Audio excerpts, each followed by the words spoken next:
While we wait, I know quite a lot of limericks. We're only doing this because of the insane demands of security, which neither Dinesh nor I asked for. We didn't want to be protected from you people. But if it must needs be that your bags are searched and your persons humiliated, it must needs be. He's ready. I'm ready. He's ready. Good evening, everyone. My name is Father Kevin Augustine. I'm the pastor of the St. Thomas Aquinas Catholic Center and the director of the Aquinas Institute for Catholic Thought. I would like to take this opportunity to welcome you all to our second annual debate in honor of our patron, St. Thomas Aquinas, whose feast day is celebrated on January 28th. St. Thomas was a medieval philosopher, theologian, Dominican priest, and the greatest thinker of his day, and one of the greatest of all time. Because of his love of truth, St. Thomas never shied away from a good debate or a heated controversy, and he is best known for his brilliant synthesis of faith and reason. One of the main methods of education during his day, of arriving at the truth of things, were several day-long disputations on a wide variety of topics. It is in this spirit that we welcome you here tonight. First, many thanks to several different groups and people. First to our Sunday Visitor Institute, the Augustine Institute, and Jim Pfaff from Opinion Times for co-sponsoring this event, to Mackey Auditorium for allowing us to use this facility, to all the students of the St. Thomas Aquinas Catholic Center who helped pull this event together, for Matthew Botker, the chief architect of this event, and a special thank you to our two speakers tonight, to Mr. Christopher Hitchens and Mr. Dinesh D'Souza, as well as to Dan Caplis, who has agreed to moderate. Thank you very much, gentlemen, for being here with us.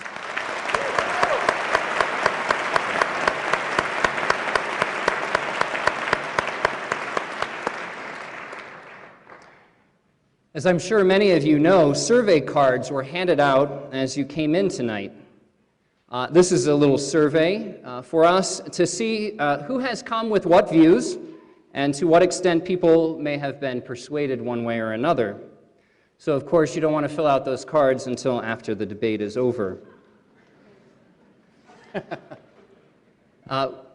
To encourage you to fill out those cards and to turn them in, we will be raffling off an iPod Touch after the debate.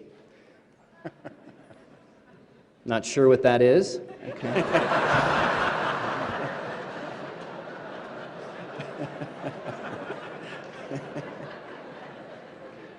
But I'm sure it's great.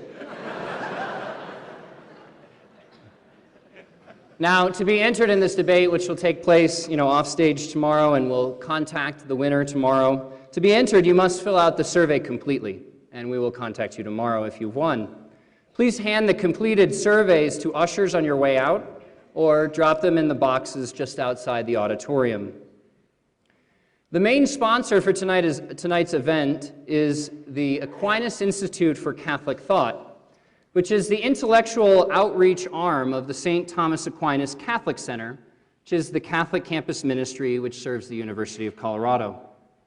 It exists, the Aquinas Institute, to educate students, faculty, staff, and the broader Boulder community in the Catholic intellectual tradition. We seek to establish a continuous scholarly relationship with the University of Colorado Boulder without compromise or dilution to the gospel of Jesus Christ as expressed in the magisterium of the Catholic Church for the common good of all. As you know from tonight's event, one of the many ways that we apply this mission is through an on-campus lecture series. We bring excellent scholars from around the country, as we have tonight, to speak on a wide range of topics pertinent to our day and age. Recently, I have done several interviews in anticipation of this event. One of the most often questions is asked from genuine surprise, although to me I have to admit it's a little strange. It goes something like this. Why are you doing this? Aren't Catholics supposed to be closed-minded? Afraid of questions and disputes? Is this some new modern approach? My response has been no, this is not particularly a modern approach. In fact, it's actually quite medieval. As Catholics, we are not afraid of a good debate, intellectual dialogue, and posing difficult questions, especially the most basic, which also tend to be the most profound. Who are we? Where do we come from? What is our purpose? What does it mean to be human? How does one achieve the good or happy life in the classical sense of Aristotle? Now, we believe, of course, that reason is on our side, but why not fight it out a bit? Finally, we believe that faith and reason are not opposed to each other. Rather, they illuminate one another, and together they help the human person to arrive at truth. It is with these principles in mind that we host tonight's event. Just a reminder that this is an intellectual debate rather than an emotional one. Feel free to applaud our speakers, but please refrain from any outbursts or booing. If you are interested in finding out more about the St. Thomas Aquinas Catholic Center, the Aquinas Institute, or upcoming events, there is more information available in the entryways. Having said all that, it brings me great pleasure to introduce to you tonight's moderator, Mr. Dan Caplis. Mr. Caplis graduated with honors from the University of Colorado at Boulder, where he also served as student body president and was named the National Evans Scholar of the Year. Dan was then awarded a Juris Doctor degree from the University of Colorado School of Law. While at CU, Dan served on the Parish Council of St. Thomas Aquinas Catholic Center. He is a respected legal analyst, and he has been a regular guest on national interview shows such as Larry King Live and The O'Reilly Factor. Dan is the host of the award-winning Caplis and Silverman Show on 630 KHOW. Mr. Caplis's work on behalf of the disadvantaged has been recognized by numerous organizations, and recent honors include the Pro Vitae Award from the Archdiocese of Denver. In connection with his media work, 5280 magazine named Dan among the 25 most powerful in Denver. Mr. Caplis is married to Amy Sporer Caplis. They are the proud parents of two wonderful children, 11-year-old Joe and 8-year-old Caroline. Please welcome Mr. Dan Caplis. Thank you, Father. Thanks very much. Thanks for having me. Let's hear it for Father. Not only is he not afraid of opposing points of view, but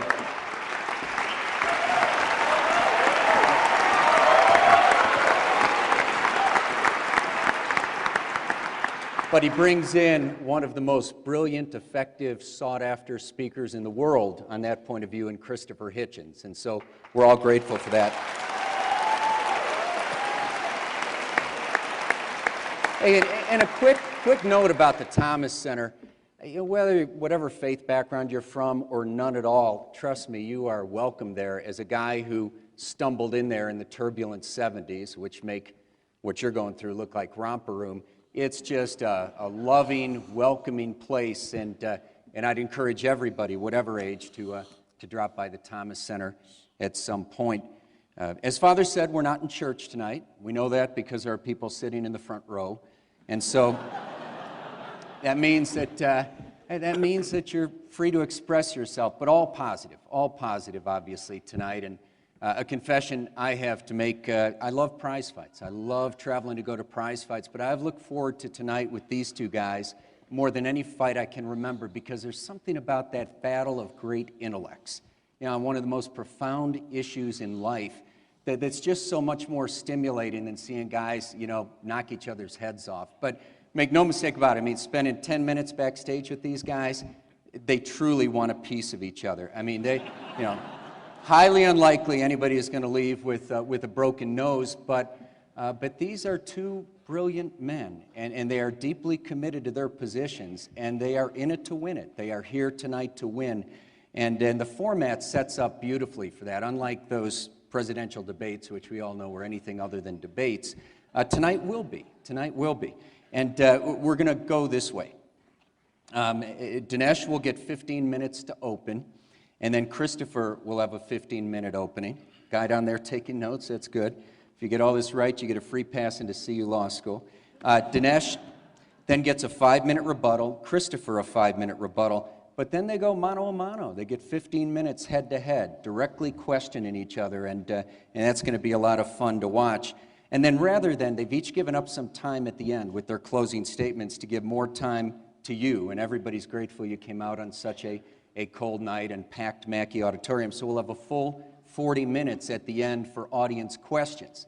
The operative word being questions, not speeches, not statements, etc. I have the privilege of hosting a talk show, so if we have to cut people off, we will. Not to be mean, but the whole idea is to take advantage of our time with these two gentlemen. And then Father Kevin will have the taser if anything goes on too long. You don't want to be the don't tase me bro guy, trust me. Christopher Hitchens, what an opportunity tonight. Whether you come in with a point of view similar to Christopher's or like some of us with an opposing point of view, it does not matter. This man is fascinating. He is the author of 10 books, the most recent one, God is Not Great, How Religion Poisons Everything. Forbes magazine, one of the most influential liberals in the United States, according to Forbes. Of course, a prominent editor with Vanity Fair. And again, truly one of the most sought-after speakers in the world on this topic and others as well. And, equals here. Dinesh D'Souza, Dinesh, a native of Mumbai, India, and the author of What's So Great About America and What's So Great About Christianity, 2 separate books, both bestsellers. New York Times calls Dinesh one of the most influential conservative thinkers in America. Again, he, one of the most admired and sought-after defenders of the faith, and also a foreign policy analyst in the Reagan administration. Let's hear it for both of our outstanding guests tonight. Nice to meet you.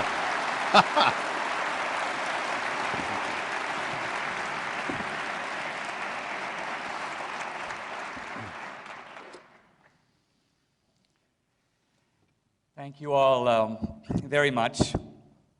I am honored and delighted to be here. This is a great venue, a beautiful venue. Well, my podium's a little narrow, but I guess that's okay since I remembered to wear pants.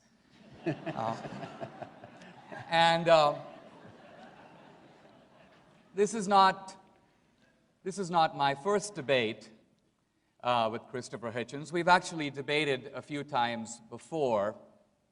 I'm not sure why we keep doing it. One of us may be a slow learner.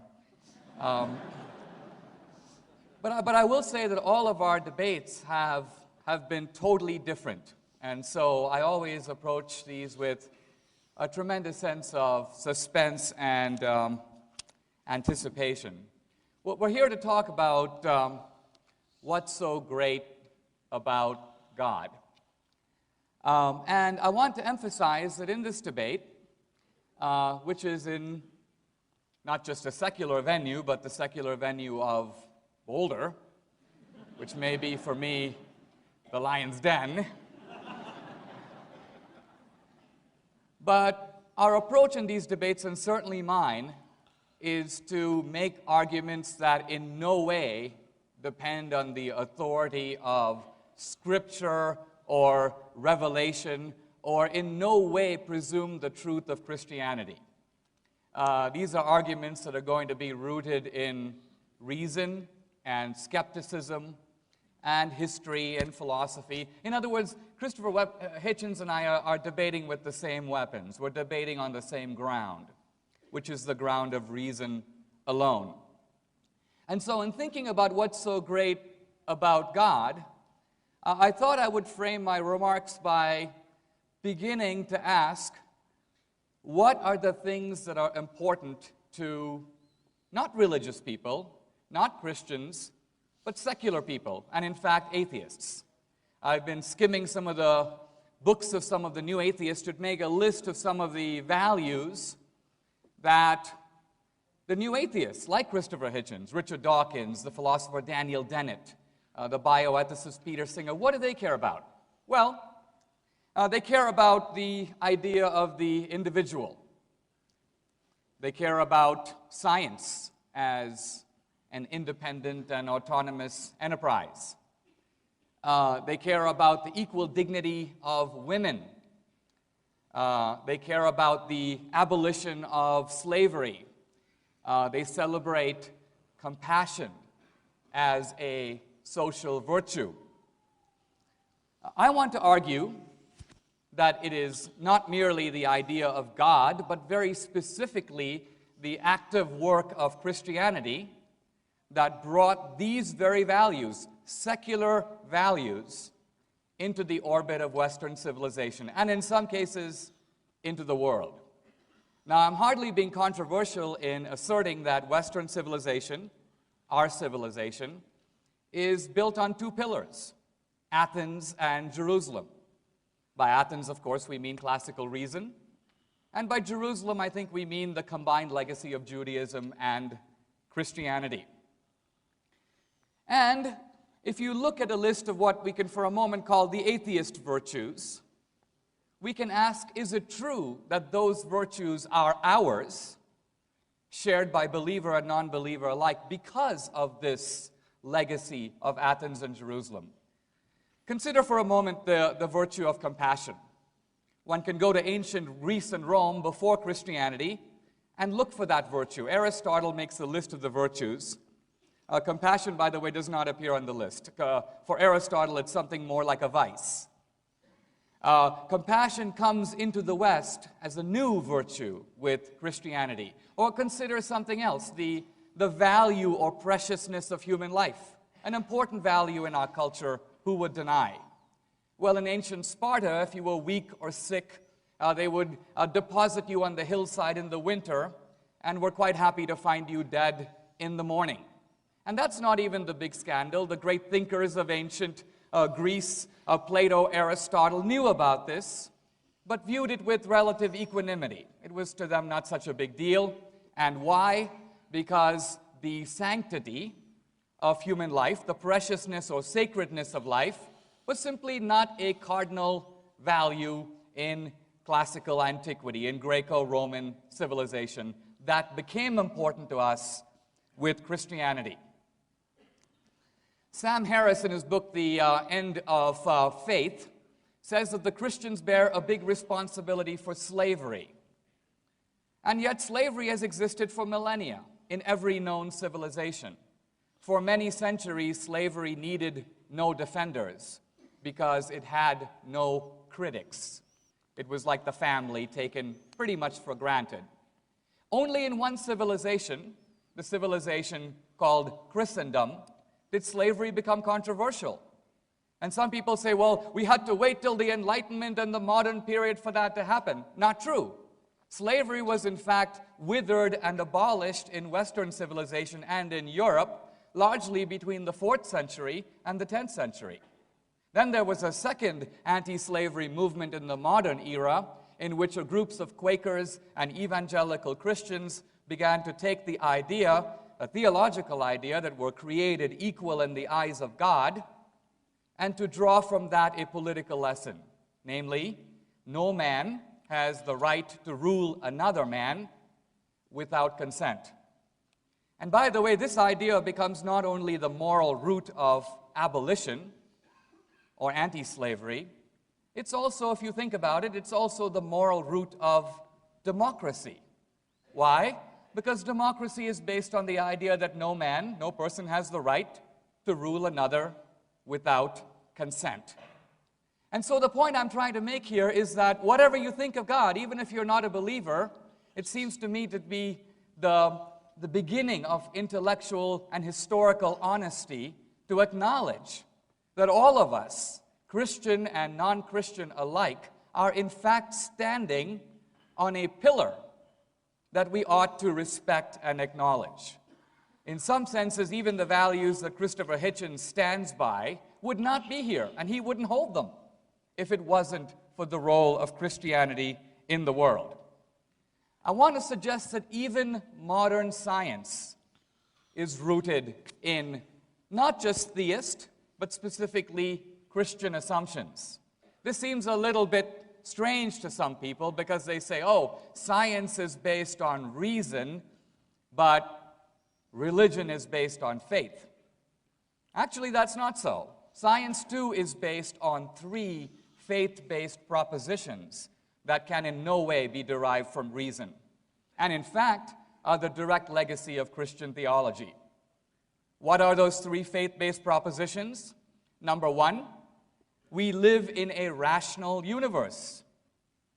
That's not exactly obvious. You or I can be rational because we have a brain. The universe, as far as we know, does not possess a brain, and yet it is presumed to be rational. The universe is also presumed by modern science to be lawful, to have operations that can be described in the lawful language of mathematics.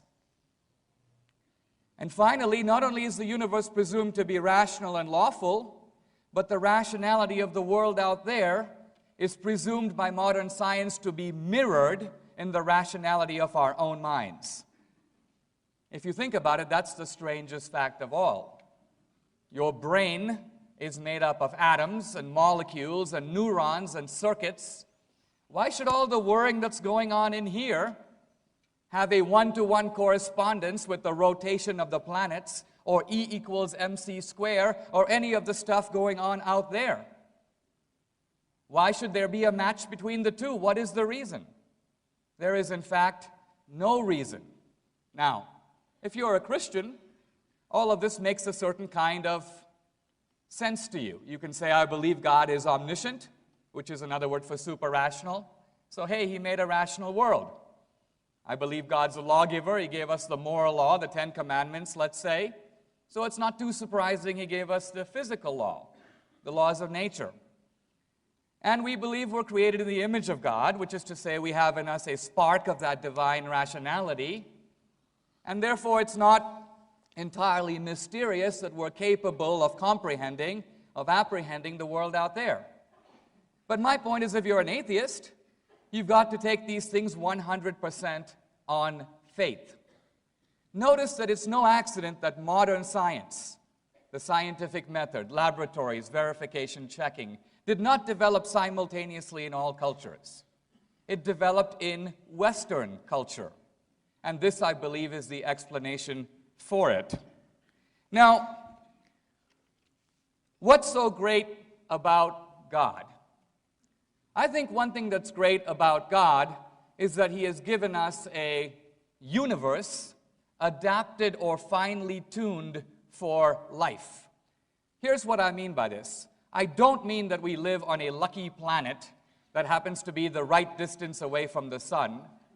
I rather mean that if you look at the fundamental numerical values of nature, you look at the hydrogen atom, the mass of the proton is 1,836 times the mass of the electron. If you look at the gravitational force, the electromagnetic force, the strong nuclear force, if you look at all the different constants of nature, one physicist, Lee Smolin, says, it's almost as if God is sitting at a table with a bunch of dials in front of him.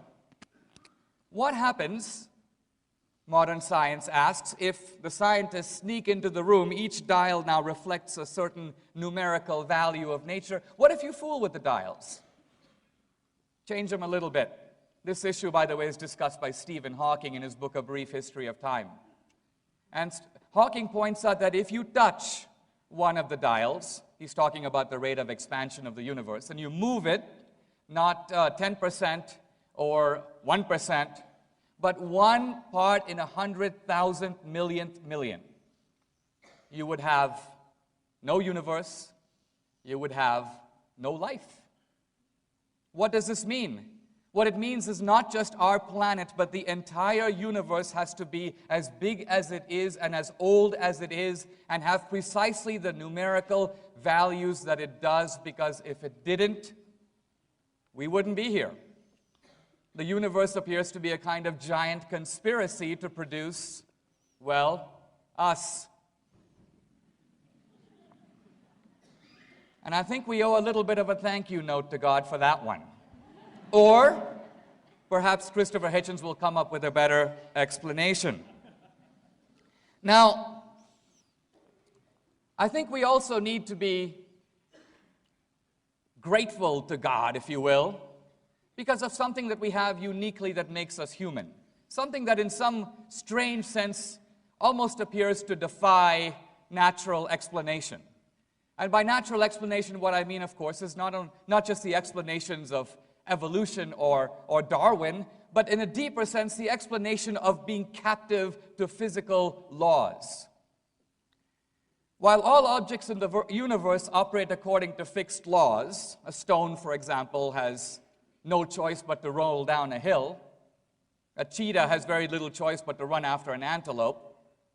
We as human beings inhabit two rather distinct domains. On the one hand, this is the way we are. But then there's a second domain. This is the way we ought to be. In other words, we have this doubleness to our nature. And what's particular about the second domain, the domain of the ought, is that it appears to be free. In other words, you could never say to someone, you ought to do this, or you shouldn't do that, or you shouldn't discriminate on the basis of race, or you shouldn't be a gay basher, if they had no choice in the matter. If their decision was solely determined by physical laws, all of morality would be an illusion. But morality is as real of a fact in the world as any other. It's as real as this watch in front of me. If there are human beings who are without morality, we don't have philosophical disputations with them. We put them in straitjackets and carry them away. They're sociopaths. So the point I'm trying to make here is that not only is morality, if you will, a strange fact in the world, but it's a fact that militates against self-interest. And that is part of its peculiarity. Now, if you're an atheist, you might say, I'm grateful to Christianity, I'm grateful to the legacy of Christianity. No. What should I do about all this? And I think what you should do about all this is number one, to respect the fact that our world is the way it is, and your values are the way you are because of God, and specifically because of Christianity. And second, you might do well to consider living as if there is a God, because ultimately that will make you a better person. And if you give thanks to God, and if you talk to God, you never know. He might say something back. Thank you very much.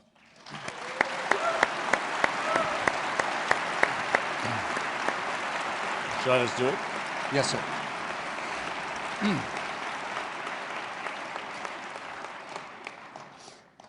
Thank you, Dinesh. Am I audible to all? Make it more convincing. Can you hear me? Okay. Thank you, Dinesh. Dinesh is quite right to have said to you that there's no element of prearrangement in any of our debates. We've never concerted or compared notes before starting, and I hope we never will. We've never given the same speeches twice. We've sometimes repeated each other and each other's arguments, but there must have been an energy leak somewhere this evening, because he wanted to praise me and my fellow atheists for our compassion. There must be some mistake here, at least in my case. One of the very few times I've ever felt like being a Christian is when reading how the early church fathers lost for an account of why it is fun to be in paradise. The alleviation of the first 100 million years of saying thank you, for example. Would say, well, at least you can go to the lip of the thing and look down and see the screams and wails and torments of the damned when you want to be cheered up. And I think, that's me.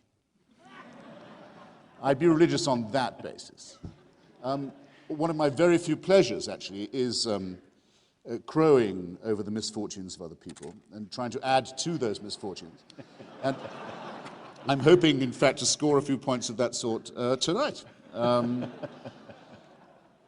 Thomas Aquinas, like me, didn't believe in astrology, or rather, he didn't think you should try it because it would only let the demons in. He thought it was a very dangerous science, the sort of thing that could allow the devils a foothold. Unlike me, believed himself capable of levitation, had a higher opinion of himself, in fact, as a debater than I do of myself. But Dinesh has left me with no alternative but to start at a position I hadn't ever begun with before, which is to ask anyone here if they've read a novel called When It Was Dark by Guy Thorne. There's an off chance. I thought someone waved there. It was a huge bestseller before the First World War, enormous international bestseller. I'll very quickly summarize its plot for you. From Palestine, there comes a report that the bones, that the grave, in other words, the cadaver, the remains of a Nazarene martyr, evidently someone who'd been subjected to crucifixion, have been discovered in a tomb where a stone had to be rolled away to unearth it. And more the rumor is believed and reported in international press that the mortal remains of Jesus of Nazareth have been found. What are the consequences? Well, the consequences are just what you would expect. People start having sex in the streets. They don't care for family values anymore. They dissolve the ties of kinship that bond them with their own relatives, indeed with other human beings. They steal, they rob, they cheat, they lie. All restraint is gone. And it's only by the miraculous discovery that all this initial story is a fraud, put around by Jews and secularists and Freemasons and other riffraff, that morality is restored to the human race. I recommend a reading of this piece of trash novel, which makes the Da Vinci Code or the Left Behind series seem like Proust or Balzac or George Eliot. Because unless you believe something like that, everything Dinesh just said to you is complete nonsense from beginning to end. I invite you to the thought experiment. If it could be shown to you that the figure of the Nazarene was in fact, as we believe, entirely mythical, as was the figure of his mother, as was the figure of Vishnu, as was the revelation supposedly given to the illiterate Arabian merchant peasant Muhammad, the man calling himself the prophet, as was the existence of Moses and the legend of the Exodus. If all of this can be shown as it can be, I haven't time for it, but I'll take any challenge on any of these points, to be an entirely man-made legend, would you really look at your neighbor differently? Are you telling me, or are you willing to be told, even by someone as fluent and charming as Dinesh, that it would be true of yourself, that you would then become a thief, that you would then become a liar, that you would then not condemn a rapist, that you would then have no knowledge of the difference between a right action and a wicked one? I don't think there's anyone in this room who could be so abject, so wanting in self-respect, so masochistic, so subject, and I'm coming back to this, so servile, as to believe any such thing. And if I had to stop now, that's all I would really have wanted to say this evening. But as I say, I didn't come to be compassionate. I have some more suffering to inflict on you before I'm done. Morally, ethically, I submit we would be in precisely the same case as we are now, if, as is in fact the case, these stories are proved to be man-made legends. We would be faced with the same questions that we are ever faced with. What are our duties to one another? Why are we here? Does our existence have a meaning or a purpose or a pattern beyond what we can discern? How can we build the just city? Does our presence here have a point? These questions predate monotheism, were debated very earnestly in schools of philosophy in the Mediterranean long before monotheism was inflicted upon us. And these questions would remain as urgent, and they would have to be posed again and anew in every generation if monotheism were by chance to decline, as it has been doing, or even to pass away, which I don't think that it actually will. The same would be true if polytheism was to undergo a similar collapse. Now, the believers say that the problems I've just mentioned don't really exist. They're only problems in the mind of philosophers. The question of how to be moral and why has already been decided. Dinesh, I think rather too tolerantly, said that he had an open mind on matters of faith. He wasn't here to defend the Christian religion or revelation or any of these things. I don't know what kind of, I leave it to the good father, what kind of Catholic Dinesh now seems to be in his own eyes or anyone else's. But in fact, religion means you must believe that God has revealed himself to us and his purpose, that his commandments and wishes are knowable and indeed known by human beings, that this revelation has in fact taken place. and that all that is required is for us to live up to, created sick as we are, commanded to be well as we also are. What kind of dictatorship creates you ill and then orders you to recover? I'll come back to that. But created sick as we are, our duty is simply to live up to these preachments, this revelation. That is what religion means to me. If anyone wants to stand up and say it's not what it means, I'll take the question. I can't wait for it, in fact. And that what we're short only of prayer and faith and good works, and that we can have our sins expiated for us, that there can be vicarious atonement, that our shortcomings can be taken upon someone else whose pain and misery and suffering can redeem us. In other words, that I come to you, madam or sir, and say, not that I will pay your debt because I know you're in trouble and I have some spare money. Not that I will take your place in prison, which I might, if I really loved you, be willing to do.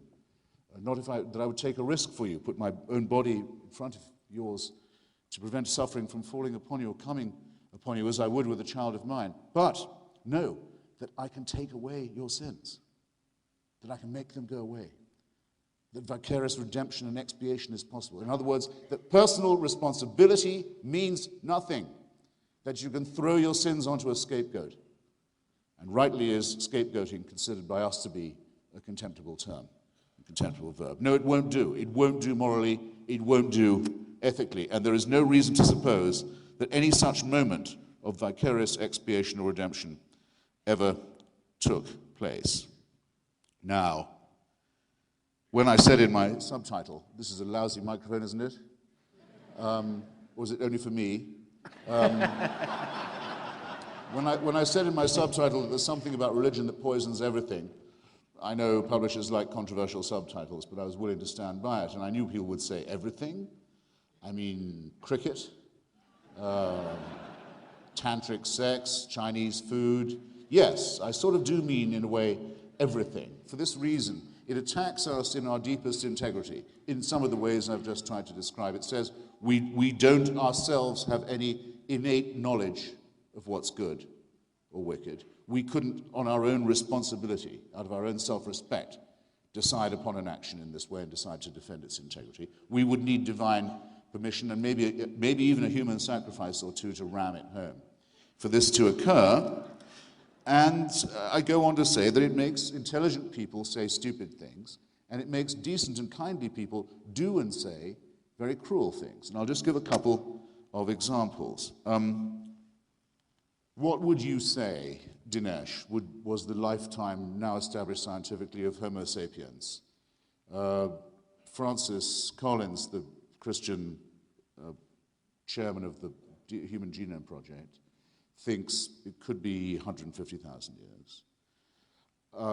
Richard Dawkins thinks it could be as much as 250,000. I don't know, does anyone have I'm excluding those who think it's only 6,000. What if I call it 100,000? Right. All right then. For 100,000 years, Homo sapiens has been on the planet. A fragment of evolutionary time. During that time, people were born, usually dying in the process, or at least a 10 to 20% chance of doing so. If they survive infancy, the odds go up there a lot. They probably have a life expectancy for the first 50, 60, 70,000 years of about 25 to 30 years, usually dying of their teeth. The rending pains of childbirth killing the mothers as well. Famine, disease, fear, terror, earthquakes, where do they come from? Thunderstorms, why? Hurricanes, what is this? Volcanic explosions that blot out the sun. Appalling life of fear and want and disease, where germs are not known of. Don't have to draw you a complete picture. And that's to leave out the wars over territory, over sex, over womanhood, over possession that additionally take life. And this is the Hobbesian situation. Life is, as Thomas Hobbes describes to Leviathan, very nasty, brutish, and short. And I'm just asking for 100,000 years of this. For the first 98,000 years of it, heaven watches with indifference. Who cares? Doesn't look terrific, but, they're inching along, I guess. I mean, sometimes moving forward, sometimes a bit back, but no, Anyway, let's just see how it goes. 2,000 years ago, it's decided, actually, now we have to intervene. But only in illiterate parts of the Middle East, to reveal our face to this species and tell them how to behave. That should do it. Now, I can't prove that that did not happen. I cannot disprove that, but I can say of someone who does believe it, that they're willing to believe pretty much anything. And I don't just mean believe pretty much anything that they're told. I mean to believe almost anything about their deity. Because if that is how it happened, it's the same as saying that a universe that contains perhaps 100,000 million planets contains just one, which has one favored mammalian species alone chosen for salvation, while the others go into black holes, white dwarfs, shooting stars, imploding comets, and the rest of it. You could believe that if you want. I can't tell you that wasn't the design. But I can tell you, or I can assert, I can make you think, I can ask you to consider whether the person responsible for this is not either very incompetent, very tinkering, very capricious, or very, very cruel. And I won't let you I hope I won't let you go home without leaving these questions in your mind. I'm not going to answer them for you. I'm going to hope I've placed them where you'll have to think about answering them for yourselves. And I see my time is very nearly exhausted. In other words, I think that our morality is innate, our ethics are innate to us, as they are in other mammalian and primate species. It's observable that there are solidarities, there are ways of group behavior, family function and so forth that make it clear that without this kind of evolution we wouldn't be having this discussion. We wouldn't be here if we only looked out for each other, and other primates and mammals know this too. In that case, since the evils are innate in us as well, what are we to do? Are we to invent another supernatural person who's responsible for those, as the religious tend to do? Those don't come from this God, they come from another God, an evil one. Well, fine, if you wish, if you want to do it, if it makes you feel better in some way, invent another supernatural entity. There's an infinite multiplication of them that you can do, as Aquinas did with the demons, as Muhammad did with the desert jinns. Keep multiplying these assumptions. But how long can a healthy mind be satisfied with the infinite replication of supernatural assumptions when the natural world explains itself, and when we already have enough explanation for why people are encoded and programmed the way they are, and where our knowledge of that is increasing all the time? What is, and I'll close on this and I'll be quick, what we risk if we take the supernatural route is the idea of an unchangeable, unalterable authority, one apparently benign, one apparently wicked, both of them eternal, both of them unchanging and unchangeable, and ourselves as their playthings and their objects and their raw material. This is the origin of the idea of the totalitarian.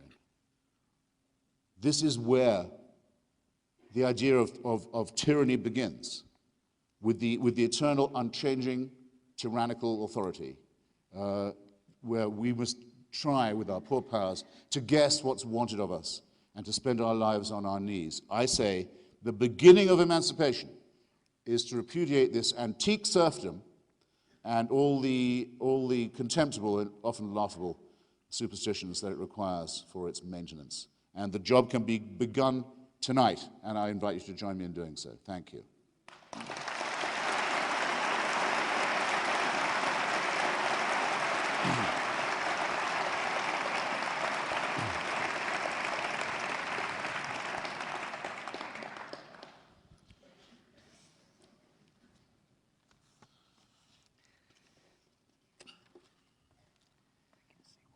When I first came to America from India, as an exchange student, I was assigned to live in Arizona.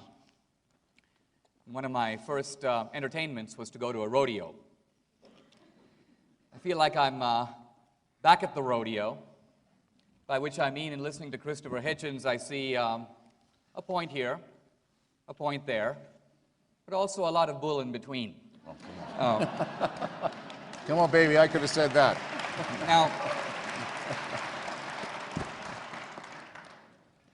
as an act of Christian mercy, I will skip over the issue of whether Christ was in fact an historical person. I will focus on what I take to be Christopher Hitchens' two main points. One of them, I want to say, a gross misunderstanding of my opening argument, which was in no way the claim that Christianity or religion is the sole source of all morality in the world. In fact, where do we get morality? I said myself that if we want to figure out what's right or wrong, we get morality from the voice within. Conscience is, for each of us, the practical arbiter of morality. And of course, the atheist and the believer alike share conscience. The point I was trying to make was maybe a little different, and that is, it is one thing to say that the golden rule is universal, and quite another to say that within our civilization, this very important force called Christianity has had some very specific cultural impact.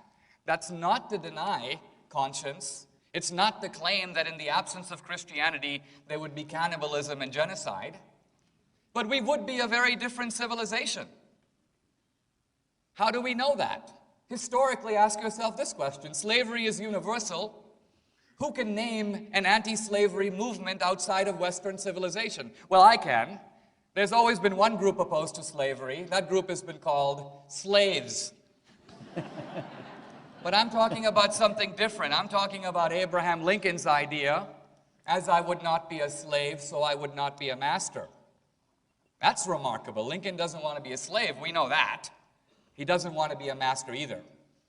Or think about something else. If tomorrow there was a big famine in Rwanda or a tsunami swept the coast of Asia, what would happen? All the Western countries in unison would rise up. There would be cries of outrage, Doctors Without Borders, the Red Cross, donations, missions, and so on. There are other rich countries in the world, the Muslim countries, now India, China. There would be a kind of great wall of silence. Why? Because in those cultures, this idea of universal brotherhood is not as much of an established value. When I was growing up as a kid in India, one of the proverbs we learned was the tears of strangers are only water. So it is quite a different point to say that Christianity has had a very specific impact. That was my point. Now I want to turn, if I may, how much time do I have left? A minute and a half to discuss this issue of the absentee God, raised very much at the end. And I'll only be able to touch upon it, I'll come back to it. I want to suggest that if we are evolved primates, Christopher Hitchens' view, we've been on the earth for 100,000 years, the problem that he states is far bigger a problem for his position than for mine. I've got to try to explain why God acts in the world as he does. He has a bigger problem. Think about it this way. If we're evolved primates, about the same size as we are now, with about approximately the same brain size we have now, nobody claims that Homo sapiens has radically altered in this interregnum, history becomes a complete mystery. Because if you go into history class here at the University of Colorado in Boulder, and you say, I want to hear about human history, they say, let's begin with the Sumerians, 3500 BC. Then we'll move on to the Egyptians. In other words, history begins around the year 3000 BC. So my question is this: if we are evolved primates, about as smart as we are now, how is it the case from a completely secular point of view that Homo sapiens, for the first 95,000 years of its history, accomplished absolutely nothing? In other words, no wheel, no plow, no writing, and then suddenly, mushrooms of civilization, the pyramids, and then the Cathedral of Chartres and the Cathedral of Notre Dame, and pretty soon we're on the moon and we're using iPhones. It's almost as if human history is this great airplane trying to get off the ground. For 95,000 years it goes up, bang, up, bang, up, bang. And then suddenly, mysteriously, about 3,000 years ago, take off. I might almost venture to suggest that it almost seems as if some transcendent creature leaned into the world and breathed some kind of a message or a soul into man, and suddenly savage man became biblical man. And that seems to give almost a better explanation of this dramatic takeoff of human history than the lame assertion that we've been around for all this time, and only in the last 1% of our life did we start figuring out stuff. And so it seems to me that we should be skeptics. But Christopher Hitchens is a one-way skeptic. He is skeptical of the claims of religion, but applies little skepticism to his own claims. Thank you very much. Well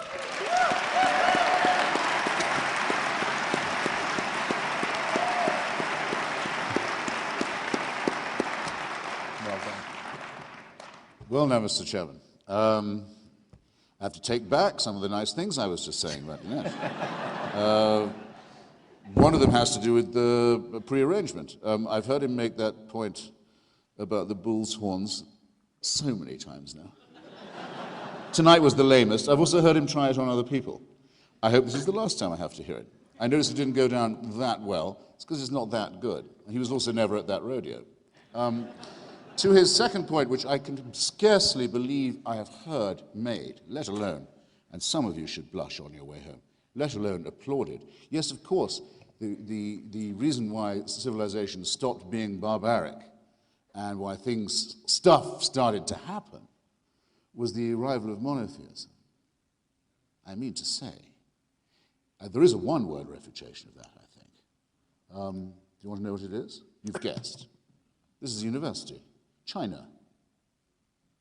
When the first missionaries reached the emperor at Beijing, as he sat amid a civilization that dwarfed anything that Europe and the Middle East or Latin America, even at its height, had ever produced, he said, if what you are telling me is true, how has it taken so long to reach the people of China? No, I'm sorry, there are some arguments that just won't do and don't require any further refutation. The lost years, the lost millennia of the misery of human prehistory have to be taken into account. And after all, we were invited to touch upon them by Dinesh in considering the difference between antique and modern slavery. All right, I'm not going to reject a challenge like that. And slavery in antiquity was this: you lose, our civilization has conquered yours. You now work, you the victims, you work for us. You're machines from now on, you work under our lash, you build our system for us, you build our walls, you dig our canals in return for our rations. Woe to the conquered. You can easily see how it happened. It is only with the arrival of religion that it is said in holy books that certain people are born as a race or people to be the masters, and others to be dispensable, either to be slaughtered, or when most of the slaughter is done, for the remainder to be kept, often female, as slaves. In every holy book, from the original holy books of the Jewish people through those wrongly adopted, in my view, mistakenly adopted by the Christian religion, to the Quran, to the Book of Mormon, slavery is mandated, and those who are born into it, usually by a different colored skin, are clearly, plainly identified, usually as the sons of Ham, or some such nonsense, pseudo-ethnological garbage. Okay? That's what's different. So, in the waning centuries of this foul system, it is true that some Christians, out of conscience, turned against it. Wilberforce is one of the best known. William Lloyd Garrison, who later became a secular humanist, is another very famous case.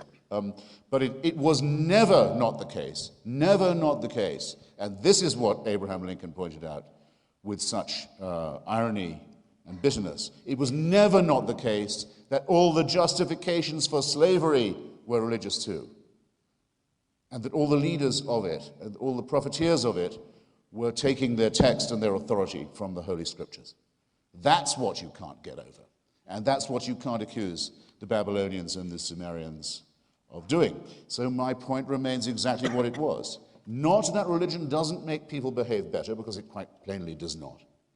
But that there are things in it that no secularist would regard with, other than the horror that we now reserve for things like cannibalism and slavery. The genital mutilation community, ladies and gentlemen, is exclusively, as far as I know, a religious one. The mutilation of the genitals of children, forcible mutilation of genitals, is entirely scripturally mandated. The suicide bombing community among some Tamils in Sri Lanka may or may not be partly secular. It depends. Some of them are very extreme Buddhists, and some of them quite extreme Hindus. But for the most part, the hideous idea of suicide murder is a religious mandate, not just something that has religious authority, but is a commandment. People wouldn't do this if they didn't have faith. I'll open our next session with a question. I'll make it my closing, because I think it's time for my closing. And I'll ask it not just to Dinesh, but I'm hoping to leave all my questions in the minds of all present for this evening. There's a baby born tonight in Pakistan. Would you rather, from the point of view of ethics, morality, the advance of human civilization, that this baby adopt my views of secular humanism, or that it become a Wahhabi Muslim baby? Because if you think that religion is good for people, I don't see why you don't say the second. And if you don't say the second, I think you ought to work out why you don't say the second. And if you prefer it over me, see me afterwards. Okay? Thank you.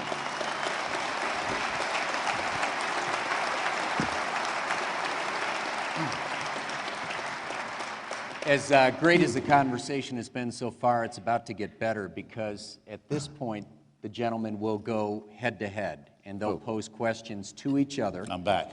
And this is going to be good. What was the preceding? Oh, you just... No, I know you're kidding. No rules. All right. Bring it on.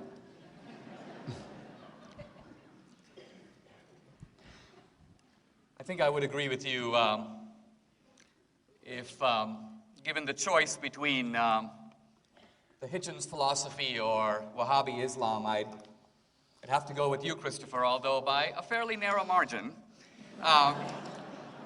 But I could easily turn that example on you and say, if you had to choose between someone adopting my philosophy or becoming one of Stalin's henchmen, trying to eliminate religion from the world and establish the workers' paradise, my point is you've got to compare like with like. You can't compare. One of the things that's very striking, and you see this very often, is that the worst manifestations of religion are compared to the greatest achievements of science. Nobody says, let's compare primitive religion to the science of Thales. It's always, let's compare the worst of religion to the best of science. Well, this is a questioning session, so we're going to go a little bit back and forth. Let me pose a question to Christopher, picking up this issue of whether or not Jesus is mythical, because you emphasized it with some ferocity. Do you believe that Alexander the Great was in fact an historical figure? Yes. Do you believe that Socrates was an historical figure? No. What about Aristotle?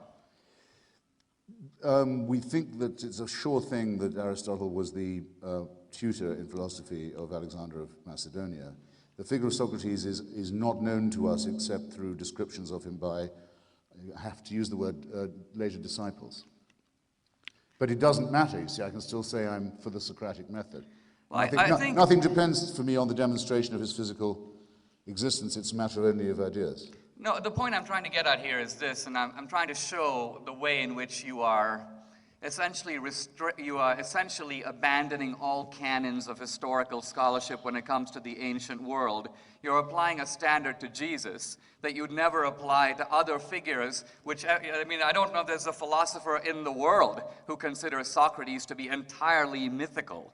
I didn't say that either. I said we have nothing that we could call historical proof of his existence. I'm not at all varying my rules. They're the same as they were for the Nazarene question. We have pretty good historical proof. We have Plato, we have Xenophon, we have Aristophanes. Why would all those guys make up Socrates when some of them approaching him critically, some of them approaching him? So historians generally agree that there's no good reason to make up Socrates. But the reason that you've got to say he might have been made up is you're establishing essentially an impossible canon of historical verification. Most of the historical figures in the ancient world are attested to by one or two, or in Christ has probably more attestations than many other figures whose historicity you wouldn't doubt for a moment. Dinesh, I don't know why you're doing this to yourself. The I'm doing it to you, existence of actually. the Macedonian royal house is an archaeological question as well as among many others. It's decidable in innumerable ways. The probability of there having been someone with the one name of Socrates is very high, but it can't be absolutely attested to, and it doesn't need to be, because those ideas would have been in someone else's mouth if they weren't in his. The idea, it surely is important to you that the physical existence of Jesus can be proved in a rather different way, since he is the Son of God, and the Word made flesh, and born of a virgin, and by his death we are all healed. So you've got a little bit more riding on this than I do, my point. and you've got no evidence for it. None. We're not. There is no evidence for any of these propositions. I may have a lot riding on the resurrection, and we're not talking about those things. We're really saying what you seem to be saying. I'm sorry, but I am insisting on talking What about you it. seem to be saying, even though we have we have the Gospels, we have the Acts of the Apostles, we have the testimonies of Suetonius, Tacitus, Roman sources, Greek sources, Jewish sources, including Josephus, then we have an early Christian movement following Christ that has no incentive to do so. They're in a persecuting Roman Empire. Many of them go to their debts because of Christ, and you're saying they all went to it because of a made-up guy. That's historically preposterous. No, it's and not. most historians agree with me. The willingness of people to die for a rumor or a delusion or an illusion is very well attested. There's no element. There's never been, alas for our poorly evolved mammalian primate species, there's never been a period of history, however modern, where that won't happen. Look at how many people are still willing to do this for Joseph Smith, for example. Or for a deluded epileptic called Muhammad, a plagiarist of some of the foregoing. I repeat, if you will accept this for one, will you not accept it for all? Or are you not obliged to accept it for all? Are not all these prophets and revelations equally valid or equally false? My position is at least intelligible. Let's come to your question about... And consistent. Let me ask you about the question about religion poisoning everything. And I want to read a list of a few names. Dante. Did religion poison Dante? Did religion poison Shakespeare? Did religion poison Milton? Did religion poison Bach? Did religion poison Handel? Did religion poison Michelangelo? What about Bernini? What about the guys who did the Gothic cathedrals? Yes or no? Yes to Dante. Made him waste a lot of his talent on descriptions of hell. Very gloating, very poorly written, sadistic accounts of what happened to people who he didn't agree with. That was a real waste of his What talent. about Shakespeare? Was he in the same league? Ruined by religion? No, with Shakespeare, well, I'm forced to the belief that if he wasn't himself a secret Catholic, he was probably from a closet Catholic family, and that there's some intriguing evidence in his work of the practice of the ancient Mass and so forth, and that's worth knowing, but it neither adds nor subtracts anything to his talent, and that when someone writes,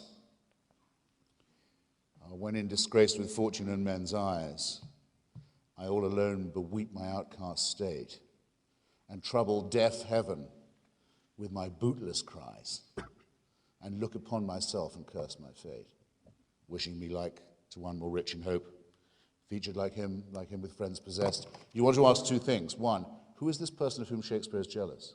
Who is this man he wishes he was?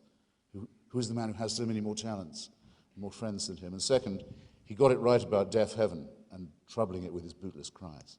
He knew what despair was. He knows that the realization that you must begin with is that the heavens are empty and that we have to deal with each other here on earth, and this is the only life we have. Otherwise, we wouldn't need Shakespeare. Christopher, We can have the holy books. Do you want to go on through all the architects and poets? I'm willing to do it. No, but this is why you are such a charming evader. Because my point I is asked you, that ladies and gentlemen, Shakespeare's did I evade the moral, question about Dante or Shakespeare? Shakespeare's moral universe is inconceivable without Christianity. The strength of it is he gives voice to different views within that universe. You isolate a view from one character, impute it to Shakespeare, and imply that Shakespeare somehow transcends... No, excuse me, the person I was just quoting was Shakespeare. That's one of his sonnets. It's not a character from a play, as you should know. The sonnets are It's him reflecting upon his own condition. Now, my life, I'm willing to admit, my own life, which is mainly devoted to the question of language, is inconceivable without, say, the King James version of the Bible, sometimes not by the Aquinas group, but by others called the Authorized version of the Bible. And by the Cranmer Prayer Book, which falls somewhere on the Protestant-Catholic frontier, and other things. I couldn't imagine my life without being able to call upon verses and staves of this, or in fact without being visited by them when I didn't even call upon them. But that doesn't mean that my morality comes from that, or that I need the permission of the church by law established in Canterbury to think moral thoughts. My point is that or immoral ones, if it comes to that.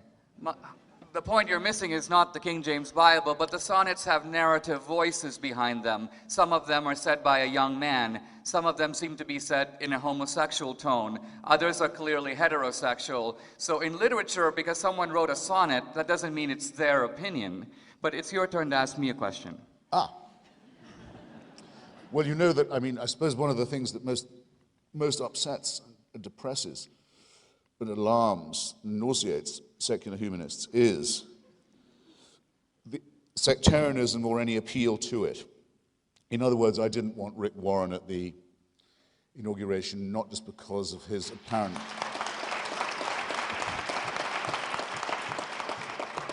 not just because he's a boring, fat dunce and so on, but because... and not because he's not inclusive enough about gay people, because he doesn't have to be inclusive about that if he doesn't, but because he was openly willing to say to a Jewish woman who asked him in public, could she too go to heaven or come to heaven? No, you can't. Now, I don't see how he can't say that. I'm throat-clearing Dinesh in this way because I want to ask you something, and it's another question I want to lodge in the minds of others present here this evening. To be a Roman Catholic is not to believe that religion is a good idea, right? Or that God is a good thing, or that the Bible contains some true stories. It is to believe those things too, but it is to hold the belief that if you're not a Roman Catholic, you're not going to be saved. Now, so I'm asking you, and we now have a fresh occupant of the Holy See, Mr. Ratzinger, as he'll always be to me, who is increasingly determined to restore the doctrine of ex ecclesia nulla salus, that there is not just the church, but there's one church, one true church. Well, I'm going to ask you anyway, and you must have asked yourself, and I'm going to ask everyone else present for their consideration. Do you think that's true or not? I think it is not true, and I think it is also, not only is it not true, it is actually not the Catholic position,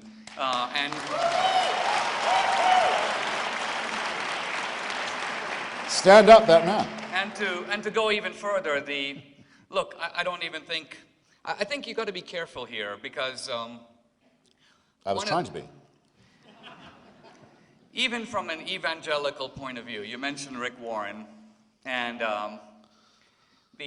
even if someone takes the Bible for what it says, literally, I'm not a biblical literalist, but even if you were, the Bible says really very clearly that Jesus is the way, in fact the only way, to salvation. But there's a second proposition that is often confused with that, and that is everyone in the world, whether they lived before Jesus or whether they lived in other cultures, but if they have not positively accepted Jesus Christ, they are going to hell. There are two groups of people who infer this. One is a certain type of extreme and ignorant fundamentalist, and the second is a certain type of equally ignorant atheist. Both read the Bible the same way. and draw from it conclusions that are actually neither stated in Scripture nor, in fact, the position of either the Catholic or the Protestant churches. Well, we'll explore that further, but I was going to say, not my problem, but I was rather amazed to have elicited such enthusiasm from people clapping, saying, no, the church has never claimed to be the one true church. I mean, you can clap that if you like, but it doesn't seem to be historically true. Anyway, it's nothing to me. I just wanted to know which side of it you took, but you don't seem to have everyone with you. It's not a matter of taking sides. In Catholicism, there is something words, called the development of doctrine. So even if you can show it was believed in the 3rd century AD, it doesn't follow it's the Catholic position. Well, people used to lose their lives on these propositions, so let's not be frivolous about them.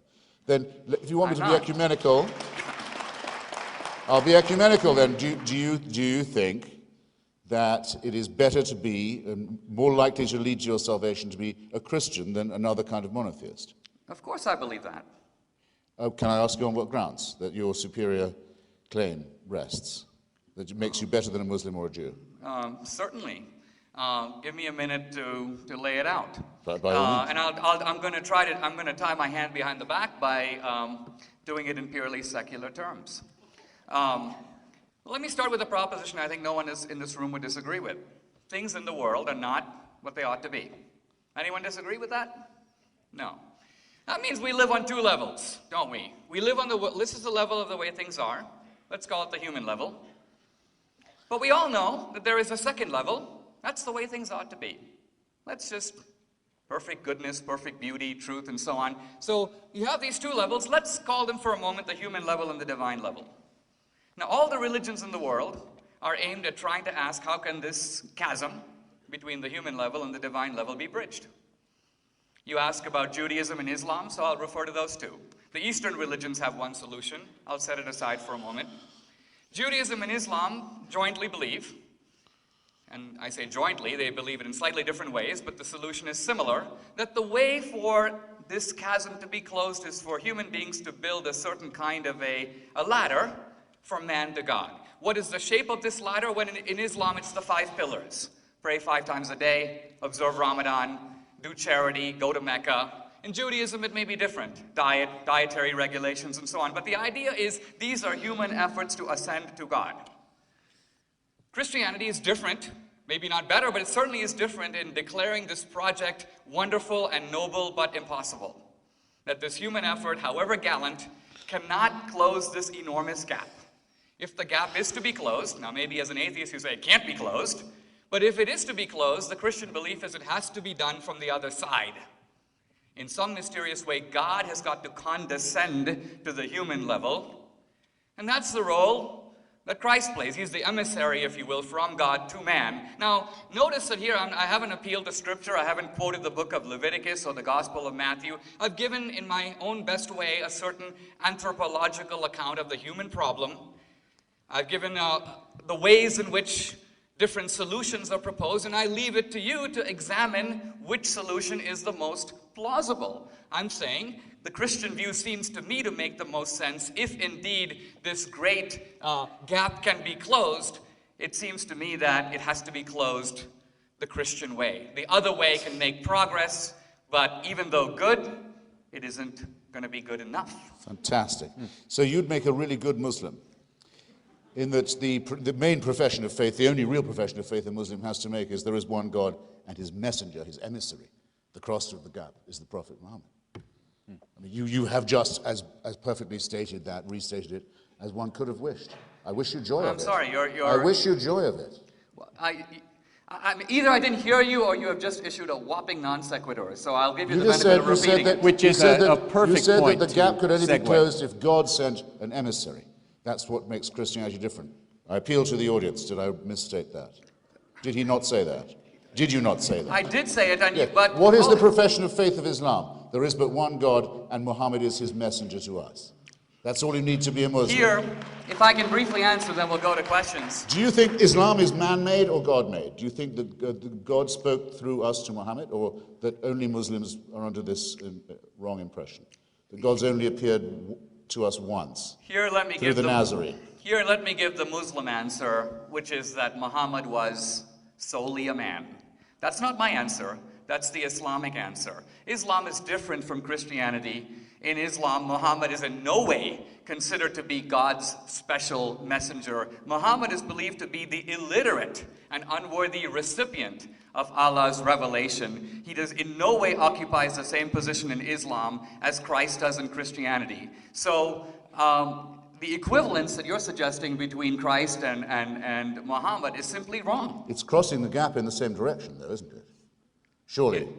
You said the gap had to be crossed not by humans building up towards heaven, but heaven coming down towards us. Well, quite plainly, the Quran is the same in that respect. I'm asking you a different question now. I'm saying, do you think that those who believe that God ventriloquized himself through the Archangel Gabriel, oddly enough, through this illiterate, that's a true statement, that did happen, might have happened, could have happened, or didn't happen? I don't believe it did happen, but the point I'm trying to make gives that us you're something in missing. common. Obviously, I don't accept the revelations of other religions, but the point I'm trying to make here is that the Islamic solution is radically different from the Christian one. Whatever Allah's revelation to Muhammad, it was not vicarious atonement. It was not the idea direction. that God is closing the gap. It was rather that human beings have these social and legal and civic duties. In other words, in Christianity, you have the idea, for example, that morality is intentional. If you've contemplated the sin, Christ says, in a sense, you've committed it. In Islam, it's very different. Thought crime. One second, the mullah Thought doesn't... crime. Totalitarianism again. Thought crime. Whether it is or not... We know what you're thinking, and we can punish you for it. Totalitarianism defined. Tyranny defined. Thought crime. You said it for me. It might be a thought crime. Christ says nothing about punishing one's thoughts. Christ basically is simply defining the nature of sin. Our legal system is based on the idea that offenses rely in part on the intention. That's why a first-degree murder is different from a crime of passion, for example. That's another example of the way that Christianity has shaped our legal culture. No one comes to the Father except by me. That's not judging you on what you think. But it's one thing to say. It's one thing to say that Christ is the means by which people get to heaven. And it's quite another thing to say that everyone who hasn't explicitly accepted Christ is damned. In fact, the Bible itself disputes that. In the book of Luke, we know that Abraham is said to be in heaven. Well, Abraham lived before Christ. He obviously didn't accept Christ, and yet he's in heaven. So the Bible itself confutes your assertion that a positive affirmation of Christ is a prerequisite for salvation. No. The Bible is incoherent. That's a quite different statement. Well, you're just choosing the parts The that Bible you can... The Bible is thoroughgoingly through and through incoherent. That doesn't make me inconsistent. Not inconsistent, only selective. Gentlemen, on that note, I'm feeling a little like Gwen Eiffel here, you know. But why don't we do this? A round of applause for both gentlemen, and we'll go to questions from the audience.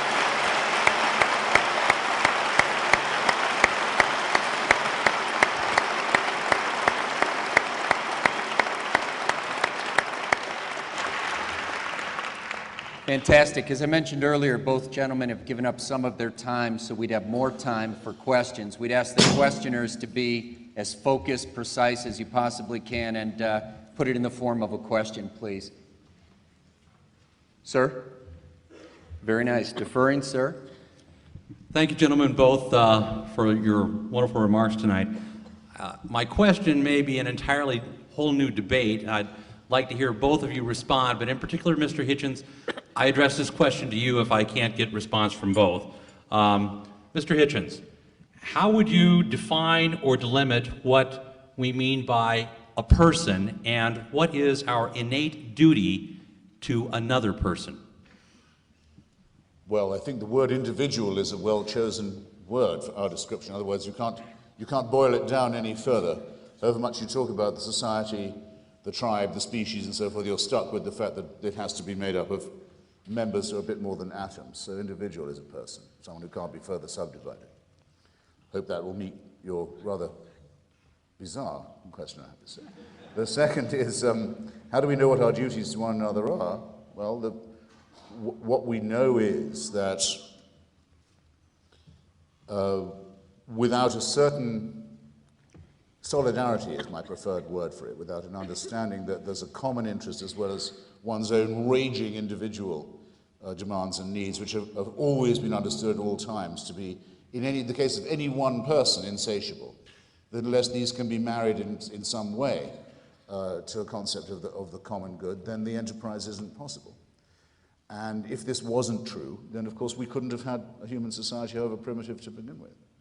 And the same conclusion is observable among other primates who have families, tribes, kinship, and so on, and some other mammals too. There's no reason to suppose that evolution has given us any special privileges in exchange for our recognition of these facts.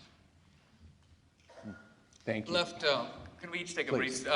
Left unanswered is the issue of how evolved primates develop either individualism or solidarity. I've watched the Nature Channel a few times, and I don't see much of either. So that it seems to me that there's a missing element here, and I think Jefferson, who was, by the way, a man of the Enlightenment, not a particularly devout Christian, nevertheless asked, where do we as individuals get inalienable rights? In other words, where are the obligations, the mutual obligations to each other? Where do those come from? And he could have said any number of things, but he could think of only one. The unalienable rights are ours because we are created, we have a creator. That's where they come from. And I think to this day, we haven't had a better source of rights and of these individual dignities that Christopher Hitchens takes for granted, but makes no effort to ground.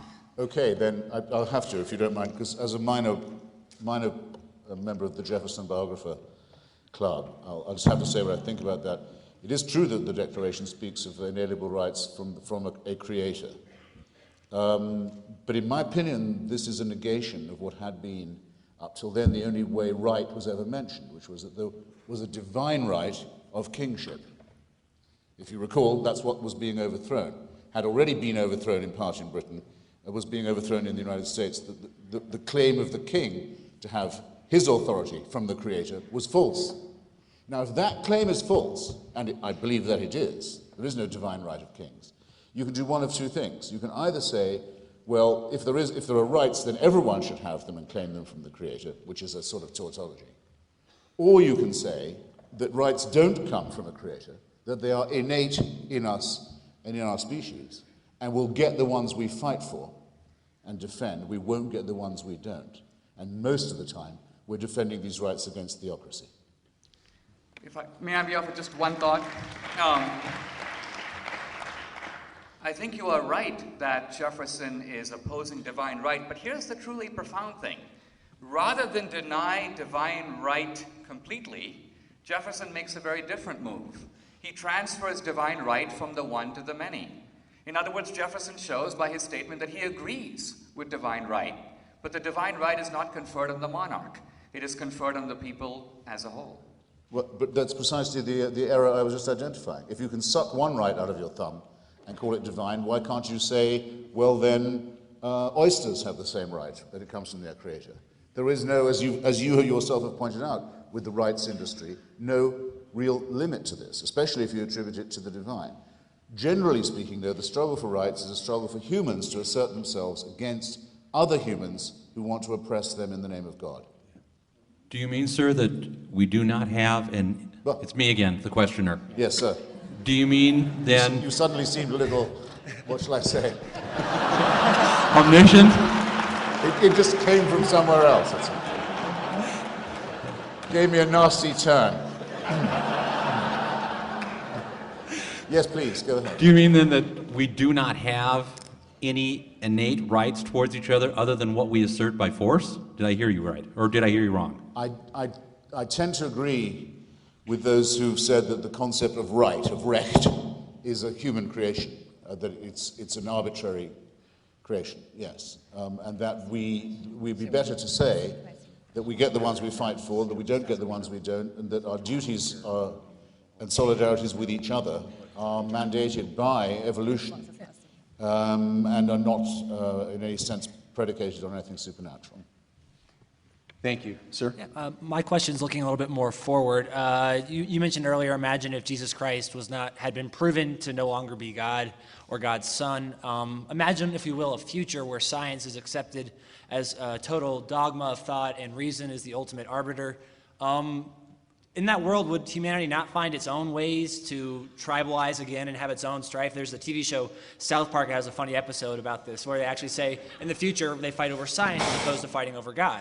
And for you, Mr. D'Souza, in the same way, in a world without God, is it really so unimaginable? I mean, is there a possible way? Could you imagine a future without it in the sense of humanity still being humans? And I'd also be remiss to say, in the great tradition of these debates, is it possible that you gentlemen might be able to go to a pub after this and continue over beers? I'd be happy to buy.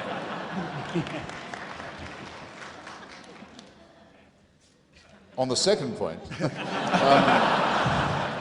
I think it's as certain as anything can be that I'll be in a bar an hour from now.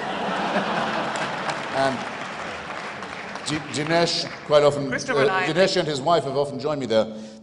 On your point, my view of the mammalian evolution of our species is that we are programmed to be superstitious. Religion is unvanquishable, unbanishable, as long as we're partly irrational, as long as our prefrontal lobes are too small, our adrenaline glands are too large, and our opposing thumbs are still too clumsy. Of course, people can be sold every kind of delusion. I half agree with G.K. Chesterton when he said that people don't believe in God. They don't believe in nothing but in anything. I believe that the belief in God is a willingness to believe in anything. But if you take Orthodox religion away, you may very well find someone worshipping a pet rock, or a tame fish, or a crystal, or some New Age nonsense healing process. Yeah, but that's the way a lot of people are. I just would like to say that there's a solid minority of us who are not impressed by any of this. And we're citizens too. And deserve that much respect.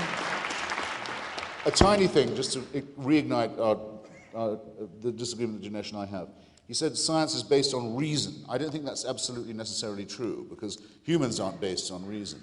Newton, for example, believed that the Catholic Church was Antichrist, and that only Protestantism was true, and that the Trinity meant that you shouldn't be allowed to teach at Cambridge University if you believed in it, for example. Joseph Priestley, the discoverer of oxygen and carbon monoxide, believed in the phlogiston theory. Alfred Russel Wallace, Darwin's great collaborator and maybe progenitor, was never happier than going to a spiritualist seances. A lot of these religious people, scientific minds, were terrific crackpots. It's not until Einstein, really, that you get something like pure mind as a scientific expression. I would prefer to say that science bases itself on evidence as well as reason, and that's the missing term in Christianity and Islam and Judaism and the rest of it. A good scientist will say, here's what I'll tell you now in advance would prove me wrong. Here's what I think is the case. But if you find this, I'll tell you now, I'll climb down. So for evolution, there is no religious believer who can do you that service, who can say to you, show me this and I'll stop believing. It's never been done. In the nature of the thing, it couldn't be done. The E word for religious people is essentially meaningless. It's occasionally convenient. Sometimes they think they'd like some evidence, usually in the form of miracles, because faith always turns out to be not quite enough. Let's have a bit of evidence, a tiny bit. I forget which scientist said, scientists of evolution said, okay, what would make you stop? What would make you say you were wrong? Rabbit bones in the Precambrian layer. That would do it. Find me a rabbit bone there. It's all over. The debates between Dawkins and Gould on punctuated evolution, for example, are as intense as any debate has ever been between schismatic Catholics, Protestants, Sunni and Shia Muslims, or anything of this sort, except that they're all decidable on evidence as well as reason. That's what makes all the difference. All the difference. Okay.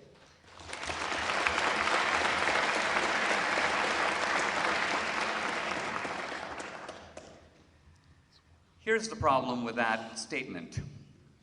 There are the biggest questions of life. Who are we? Why are we here? Why is there a universe?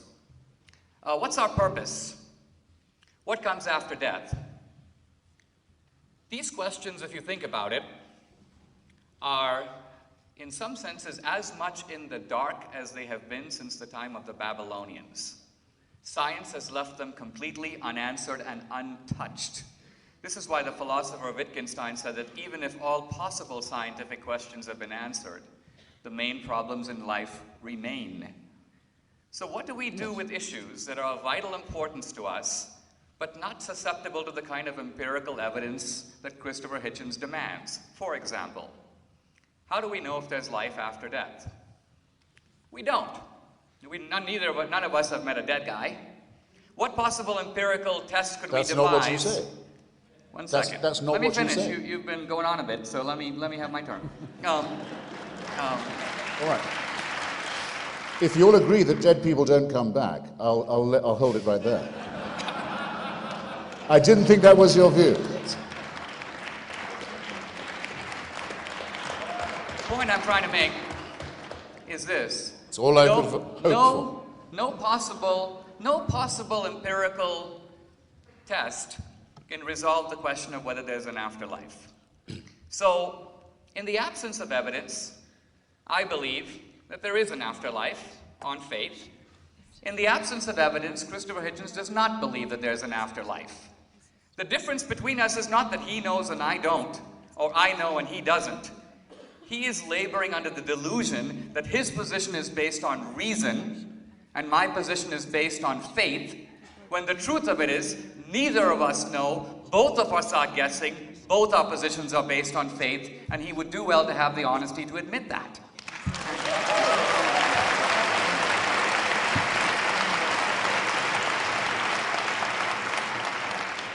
There's a strong clap anything faction here tonight.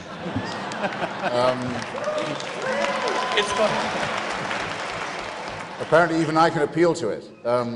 Since you just said to me and to the audience, and I think it's so recent, so moments ago that people will remember it, you believe that on faith, the afterlife, and I don't.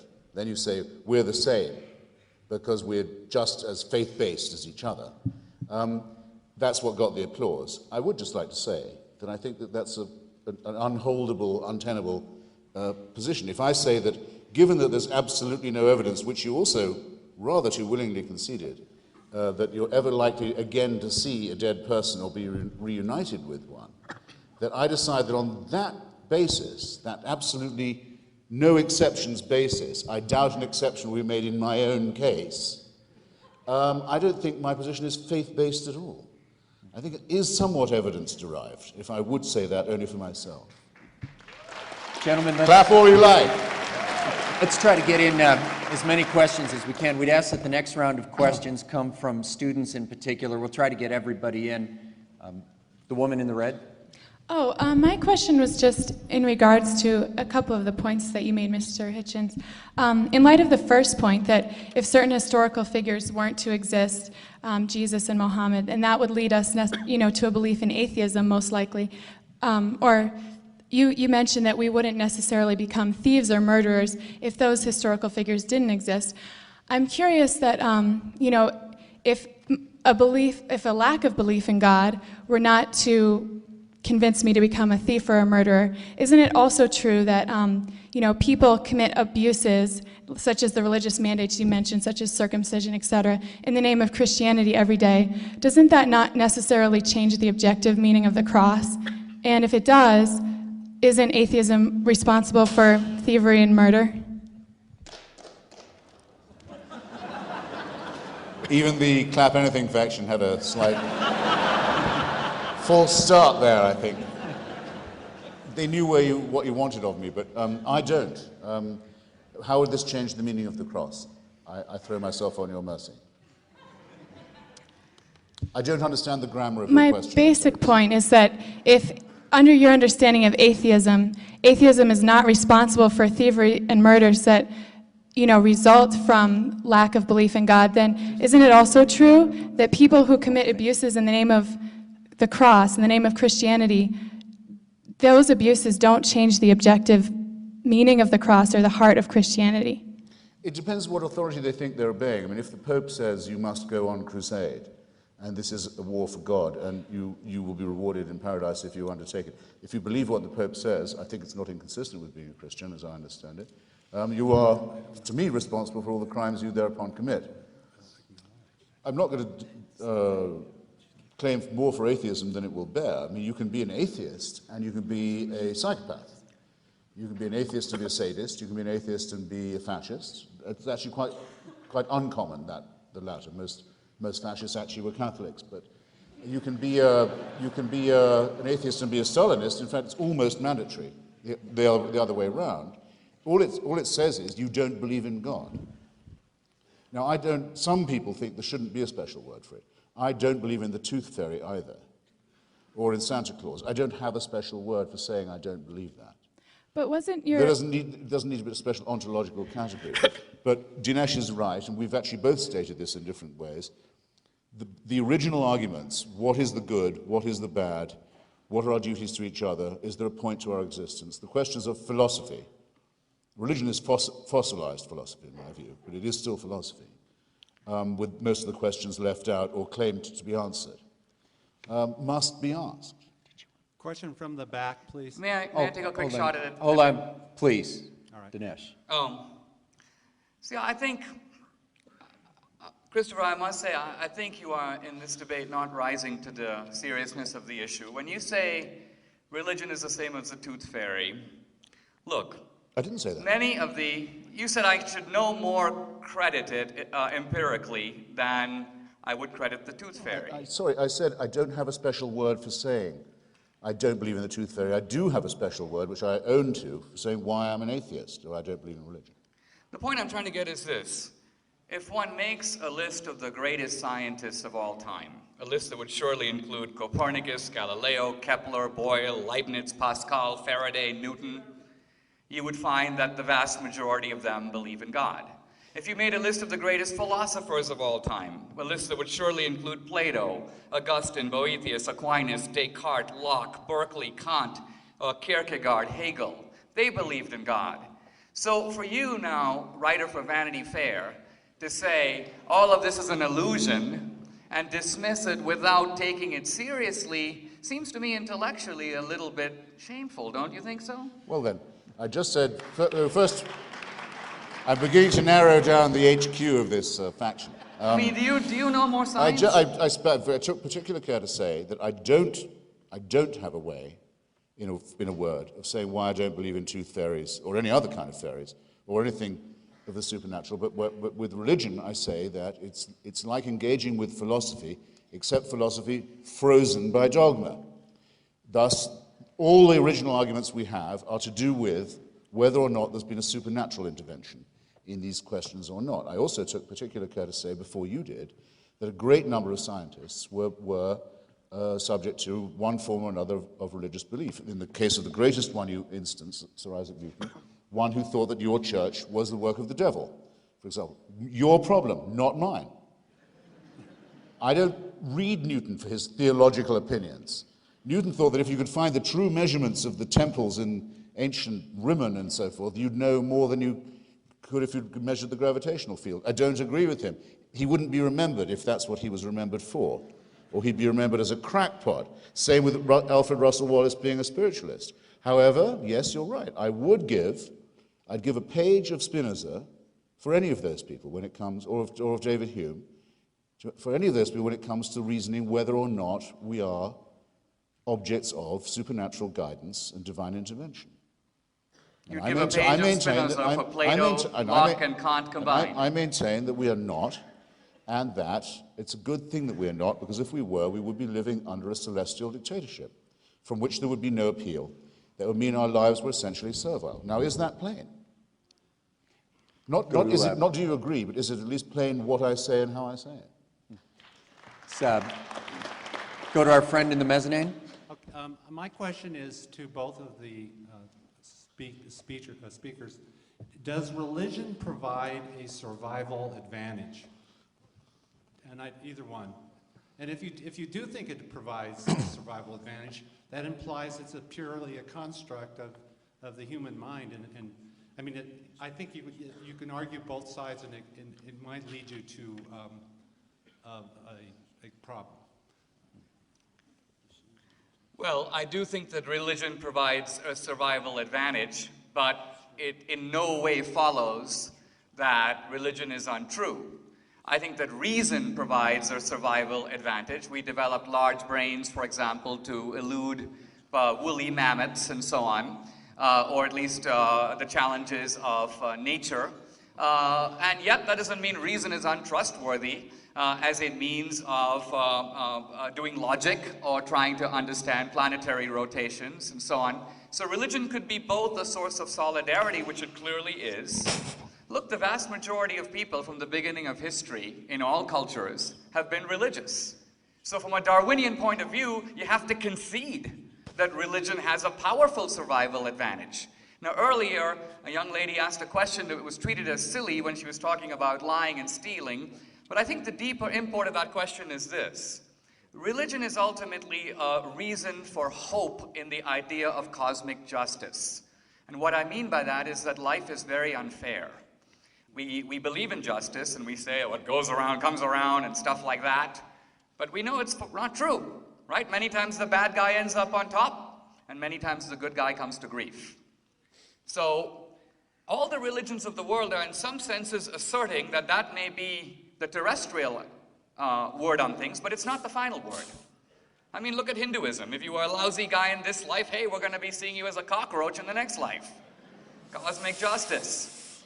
So the survival advantage of religion is multiple. I mean, number one, it is the sole tested means of transmitting morality to the young. Right? In every culture, if you ask someone, where did you learn about right and wrong? He says, I'm a Muslim, I'm a Hindu. Now, true, we can probably do it by philosophy, but I've yet to meet a guy who says, I got my morality from Hegel. So we can talk all we want about philosophy, but the truth of it is religion has delivered the goods as being the transmission belt of conveying morality. What about hope in life and a sense of purpose? When there was the Virginia Tech massacre, how come that secular campus suddenly became a kind of cathedral in which everyone was invoking consolation and God? In other words, my point is religion, by giving a sense of purpose and meaning to life, by ultimately answering the large questions that science has proved radically incapable of even entertaining. I mean, science doesn't even ask why there is a universe, and only purports to describe how we got a universe. So science is answering, in this case, a very different question than the one posed by religion. So if you imagine two tribes, a secular tribe that basically says we're descended from the amoebas, we've come from nowhere, we're going nowhere, morality is stuff we make up as we go along, and another group of people who believe we're the special creation of God, history has a purpose, your life has a purpose, that even if no one else loves you, there's a God who loves you, and that there is an eternal life to reward the just. Which of those two camps is more likely to survive and prosper?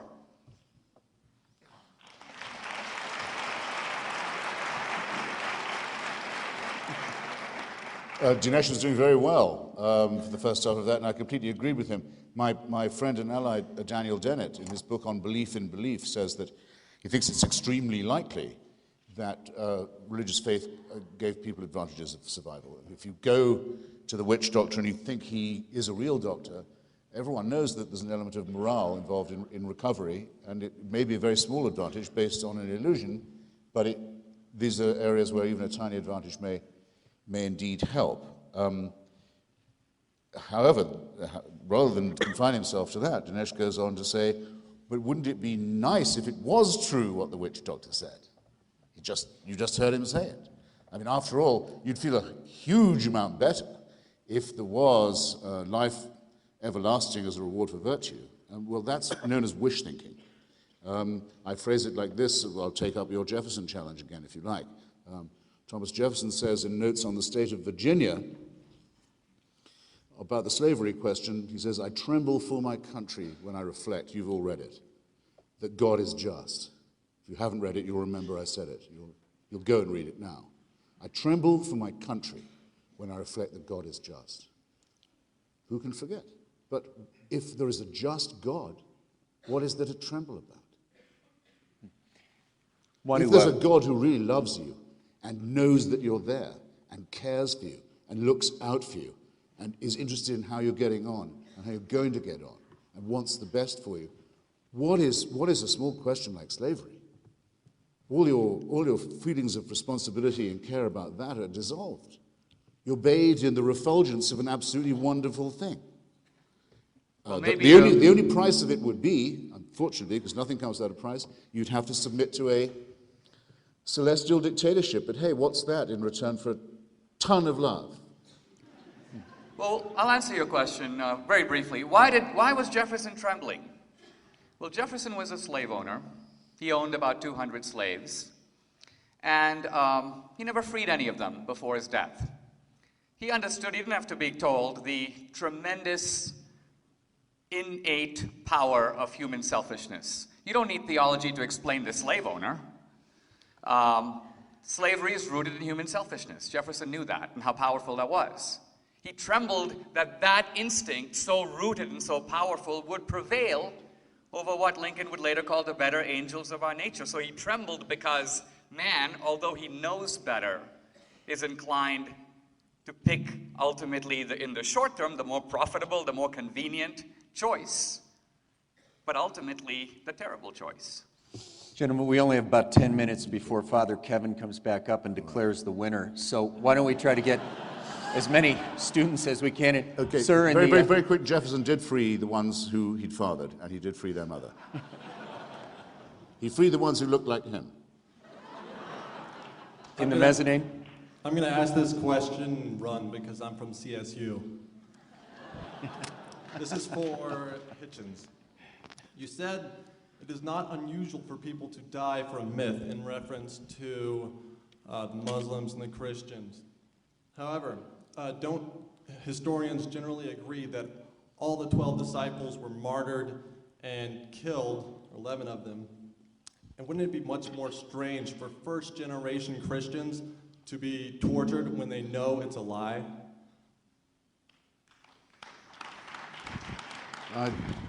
Doesn't challenge what I said at all. I take it as a comment. No, there's no historian who would say that, by the way. No. It's not, these things are not historically established. And no one ever died for anything they knew to be a lie. Even if you think of the Islamic radicals, they are dying for an imagined promise. I didn't say they knew it to be a lie. I said the whole story is a legend. But if the whole story is a legend, then the early Christians, having no basis for it, may have been under another impression. I can't know the subjective views of somebody else. I don't. It's the same as someone saying they saw the stigmata. If I wasn't there, I can't say to them, they didn't. I can only say, I think it's much more likely they were under misapprehension. Exactly. Well, we're talking about plausibility of motive here. And, yes. You know, for example, Paul, in discussing the issue of Christ's death, says that he has 500 witnesses. He says some of them are dead, but some of them are alive. And this is, by the way, in a book written about 30 years after the crucifixion. So my point is, we're talking about historical documents in historical time, and we're trying to attach motives and plausibility to them. I also want to point out, you mentioned a moment ago, wishful thinking. Somebody asked me about the survival advantage, and so I answered in those terms. But I do want to point out that wishful thinking is always punished in evolutionary terms. From an evolutionary point of view, it makes absolutely no sense to entertain a set of beliefs about the afterlife that are in fact illusionary. To see this, imagine two rabbits, one of which is, you might say, the religious rabbit, and the other is the atheist rabbit. And they are both being pursued by a lion. The atheist rabbit goes, I have only one life to live, I better run like hell. The religious rabbit goes, I got another life waiting for me that's even better. Which rabbit is more likely to survive? The point I'm trying to make is, from an evolutionary point of view, religion is very expensive. People who much poorer than we are built pyramids and cathedrals. They invested a lot of money in this. My point is, why would these things survive if they were illusions? Why wouldn't evolution encourage atheist points of view to survive? Because they are based on a more hard-headed assessment of the world in front of us. That's a good question. Answering it in reverse, assuming the question is to me, and trying not to take up too much time, the huge majority of people in the educated, developed world have become at least secular. You can certainly plot it along a graph of development, that church attendance, religious fundamentalism, all these kind of things, have declined as we've evolved in that sense, if you want to put it that that crudely. The second, though, is that I don't think that there are certain lessons that are not transmissible. Just as you said that only religion can provide morality to children, a very dangerous proposition, I think people will agree if they think about it. Anyone who does think it might want to look at Mary McCarthy's Memoirs of a Catholic Girlhood, for example, when she was told by her priests at the age of 9 that her favorite uncle was going straight to hell because he was a Protestant. That's not teaching children morality.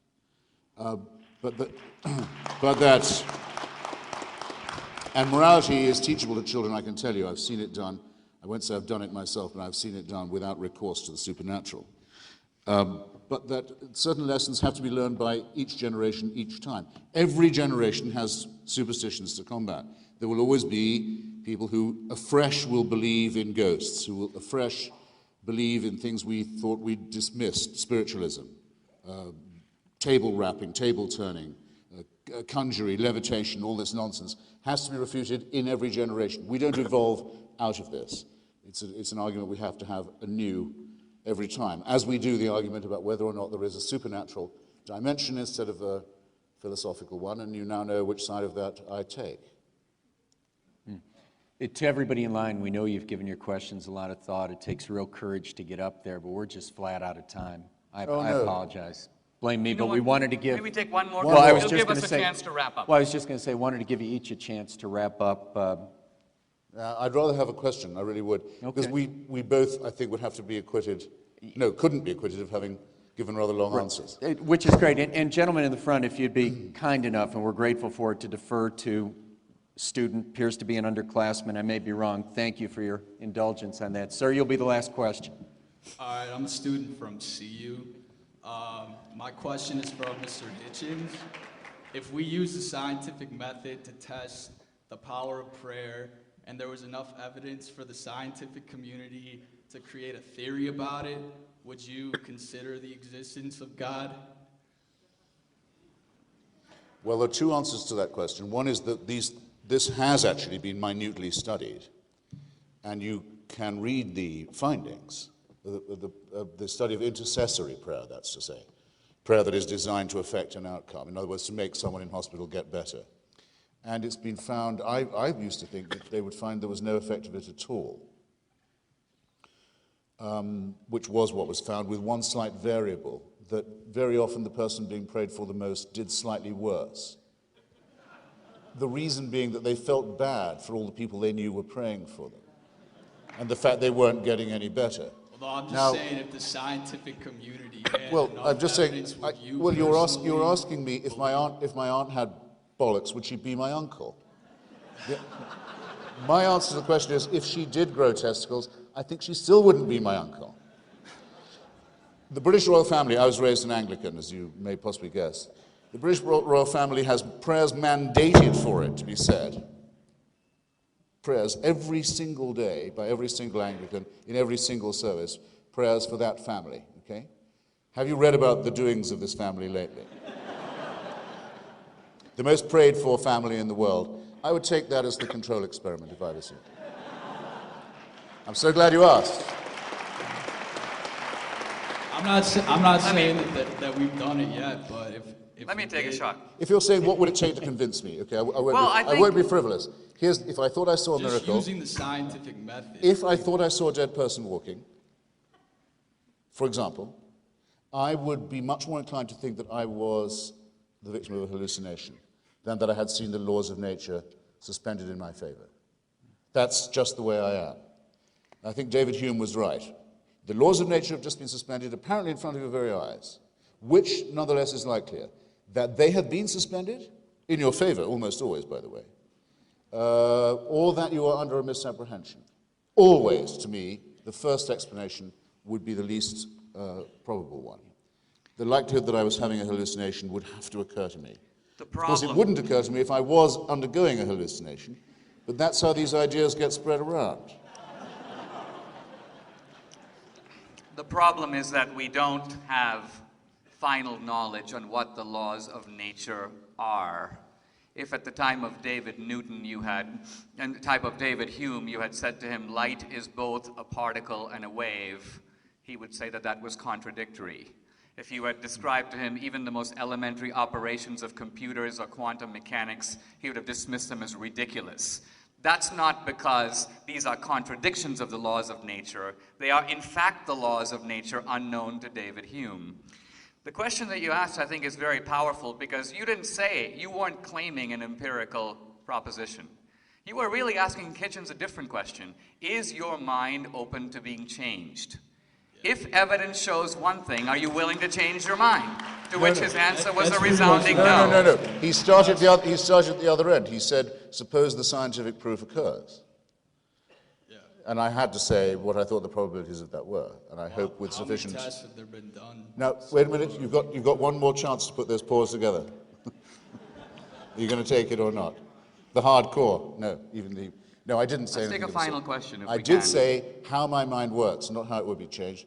I would still say, faced with a supposed miracle, it's much more likely that I'm under a misapprehension. Now, it is an absolute slander to say of David Hume that confronted with evolution of scientific method, based on what little he had known of it, projecting it exponentially or in any other way, that he would have said, no, that can't be right because I don't know about it.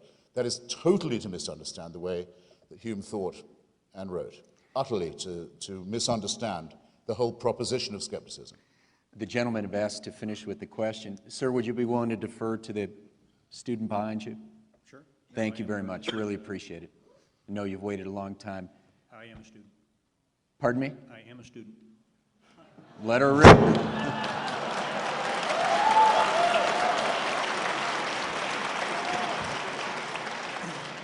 So are we all. So are we all. Yes, thank you. There has been a lot of talk and question tonight about morality and justice. While I am a student, my work mostly is in Los Angeles in the criminal justice system, where I am a forensic specialist and an investigator. When I go to work, I put my hand on a Bible, and the questions are asked, will you tell the truth, the whole truth, and nothing but the truth, so help you God? To which I uncomfortably have to say I do. In those trials, most of which are murder trials and capital Sir, trials. I do apologize, but they're going to turn the lights out on us. Is there a question? Give me very quickly. Great. I see a lot of people lying in that situation to win. And it bothers me greatly. Fast forward or backwards to a class here where I have a theology teacher saying to me that I cannot... There's always one. Boy, sir, I do apologize, I'm but... going to ask the question. No, that's what happened to the "don't tase me, bro" guy. I'm sorry, sir. That's There's what they always one. pay me for. Sorry, we've got to. Ma'am, do you want to ask the last question? And sir, respect your passion, but we've got to get a question going here. Ma'am, go right ahead. My question is for Mr. Hitchens. Mr. Hitchens, you have said that... Don't boo her. Hey, just give her a chance. Go ahead, please. Mr. Hitchens, you have said that you think current science on embryology makes clear that preborn humans are children deserving of some protection, correct? My questions for you as an atheist are as follows. First, what exactly do you think the nature of preborn humans is? And second, on what grounds do you argue with your materialist friends who disagree with you that they are deserving of some protection and that they have value? Right. Well, it's a materialist question to begin with. I mean, embryology is a materialist science, and even if you didn't think that before the recent discoveries about, say, the early viability of an unborn child or fetus, embryo, whatever you wish to call it, there was no question that it was alive. It wasn't just a jungle of cells or a tumor or an appendix, as some feminists used to refer to the unborn. In my memory, it was said it was simply a growth on and of the woman's body, not a separate thing, not a living thing. Not the early feminists. The question would resolve itself to me like this. It's obviously alive. There's an element of casuistry in asking, well, what kind of alive is it? I mean, if it's alive, it must be a human one. It can't be a non-human or inhuman one. So all these questions are decided that way. I'm not a pacifist. I don't think that there are no circumstances in which a human life can be taken or the balance of one life doesn't have to be measured by all kinds of means against another, but I think that it's extraordinarily objectionable to exclude the occupant of the womb from this, as if They weren't candidate members of the human race.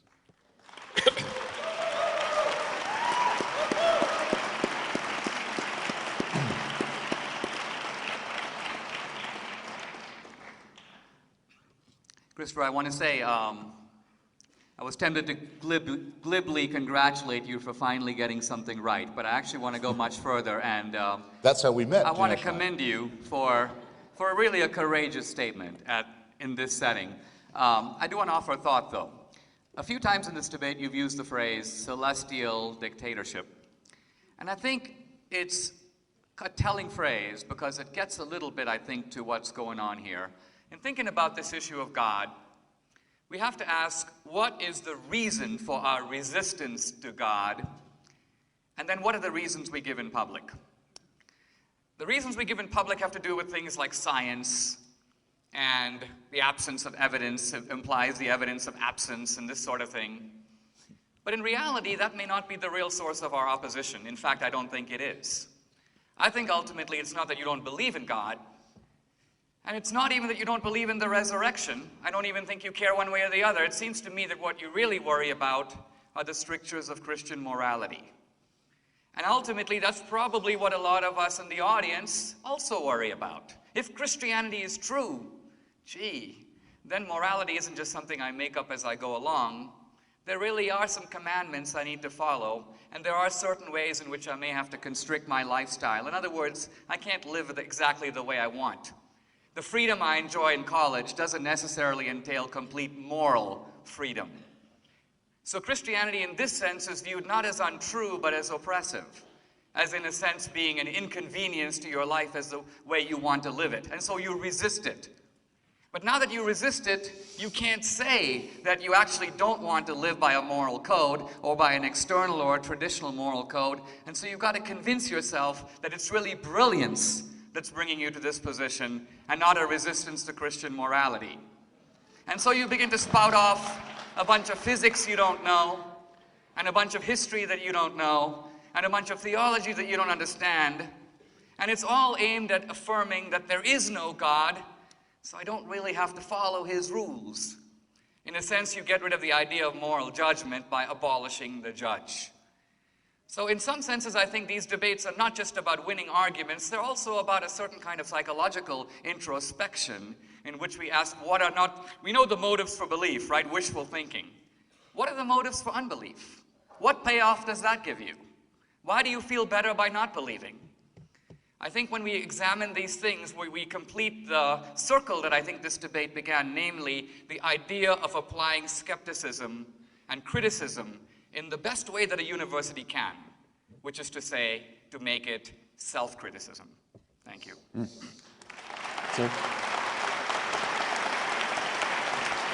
Well, it seems as if all our, Dinesh's and my, self-denying attempts to spare you our closing perorations have been negated somehow. You're going to get them whether you want them or not. Again, Dinesh is so nearly right, and I'm reminded by the last questioner that we actually first met because when he was working for President Reagan and I was writing for The Nation magazine, I wrote a piece about abortion that called itself to his attention, and he invited me to lunch. Seems like a long time ago now, but it was a nice meeting of minds that time. And there's no reason why this one shouldn't be the same, but I don't think I spoke in such a way tonight or on any other occasion or have written in such a way as to lay myself open to that last piece of misrepresentation.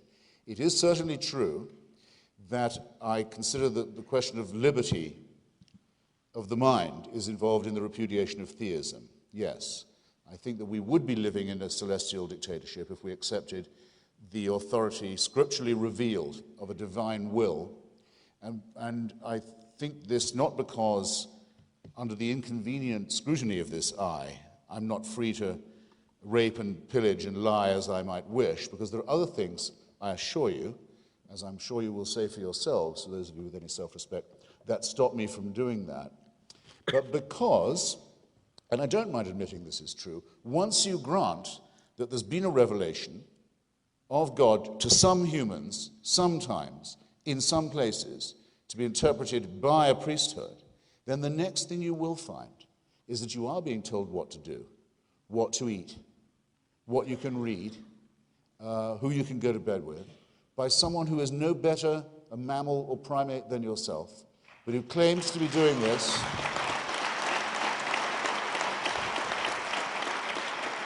who claims the right to run your life and your sex life and your mind and your reading matter in the name of God. And I won't have it, okay? And the next thing they'll tell you, the next thing they'll ask you for, the next thing, just be a little thing, is, well, go and live on this piece of someone else's territory. God wants you to settle it. The next thing will be, you're called to holy war now because we can't coexist with the infidel. The next thing will be that. Let it in once, and you let it in, all of it. Of all the questions of mine that Dinesh didn't even attempt to answer this evening, because we were talking not about Christianity, but about religion, was, is this only true for one sect, or is it true for all of them? If it's only true for one, on what grounds is that the case? If it's true for all of them, where would that leave us as a species? Think on these things, ladies and gentlemen. Think on these things as you go home. Thank you.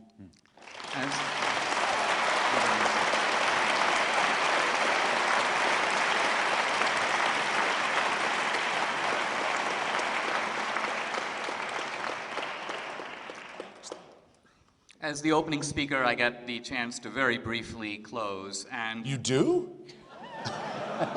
These are some very old rules. They might be Christian rules, but they also have been embedded in Western civilization for a long time. Calling a lot on my Christian forbearance. Besides, they're on our program. I'll be very brief. First of all, I do want to say that that statement I made a moment ago was not directed at you. I was actually doing something that is traditionally done in debate. I was actually turning the camera to the audience, and I was actually asking, particularly young people, that we know that college is the time when many people who are raised with religious beliefs relinquish them. And one possible explanation is that young people go to science classes and just get a heck of a lot smarter. But there is a second explanation, and that is that you are living in a condition where morality becomes an encumbrance. And religion becomes inconvenient and begins to say things that you would rather not believe, and prescribes ways of living that you'd rather not live. Now, Christopher Hitchens implies that this is done by force. I think you know from your own life it is not. It is not. The reason that you want to shake off religion is because it is not done by force. It is only done by your own consent. So in other words, in some senses, this is the Christian way. Are you made to follow it? No. You have every freedom to do it. Even in Islam, by the way. Islam is easily maligned, I know. But even in Islam, as someone who grew up in a world that's largely Hindu and Muslim, Islam has all kinds of sanctions, licenses for conquest. But what it does not give license for is forcible conversion to Islam. That is specifically forbidden. Now, the point I'm trying to get at here is we may or may not, in both cases, we are asked to make a voluntary choice. And I think in making this choice, there have to be consequences. All we're saying is there are good reasons to be a believer. It's not obvious what comes after death. Ultimately, you have to look at the world and your place in it and make your decision. But just remember, ultimately, that it is your own happiness that is at issue. And it's the claim of religious believers, not that you are forced into it, but that if you accept it, ultimately you live a more complete, a more balanced, a more decent, a more just, and yes, a more happy life. Thank you very much.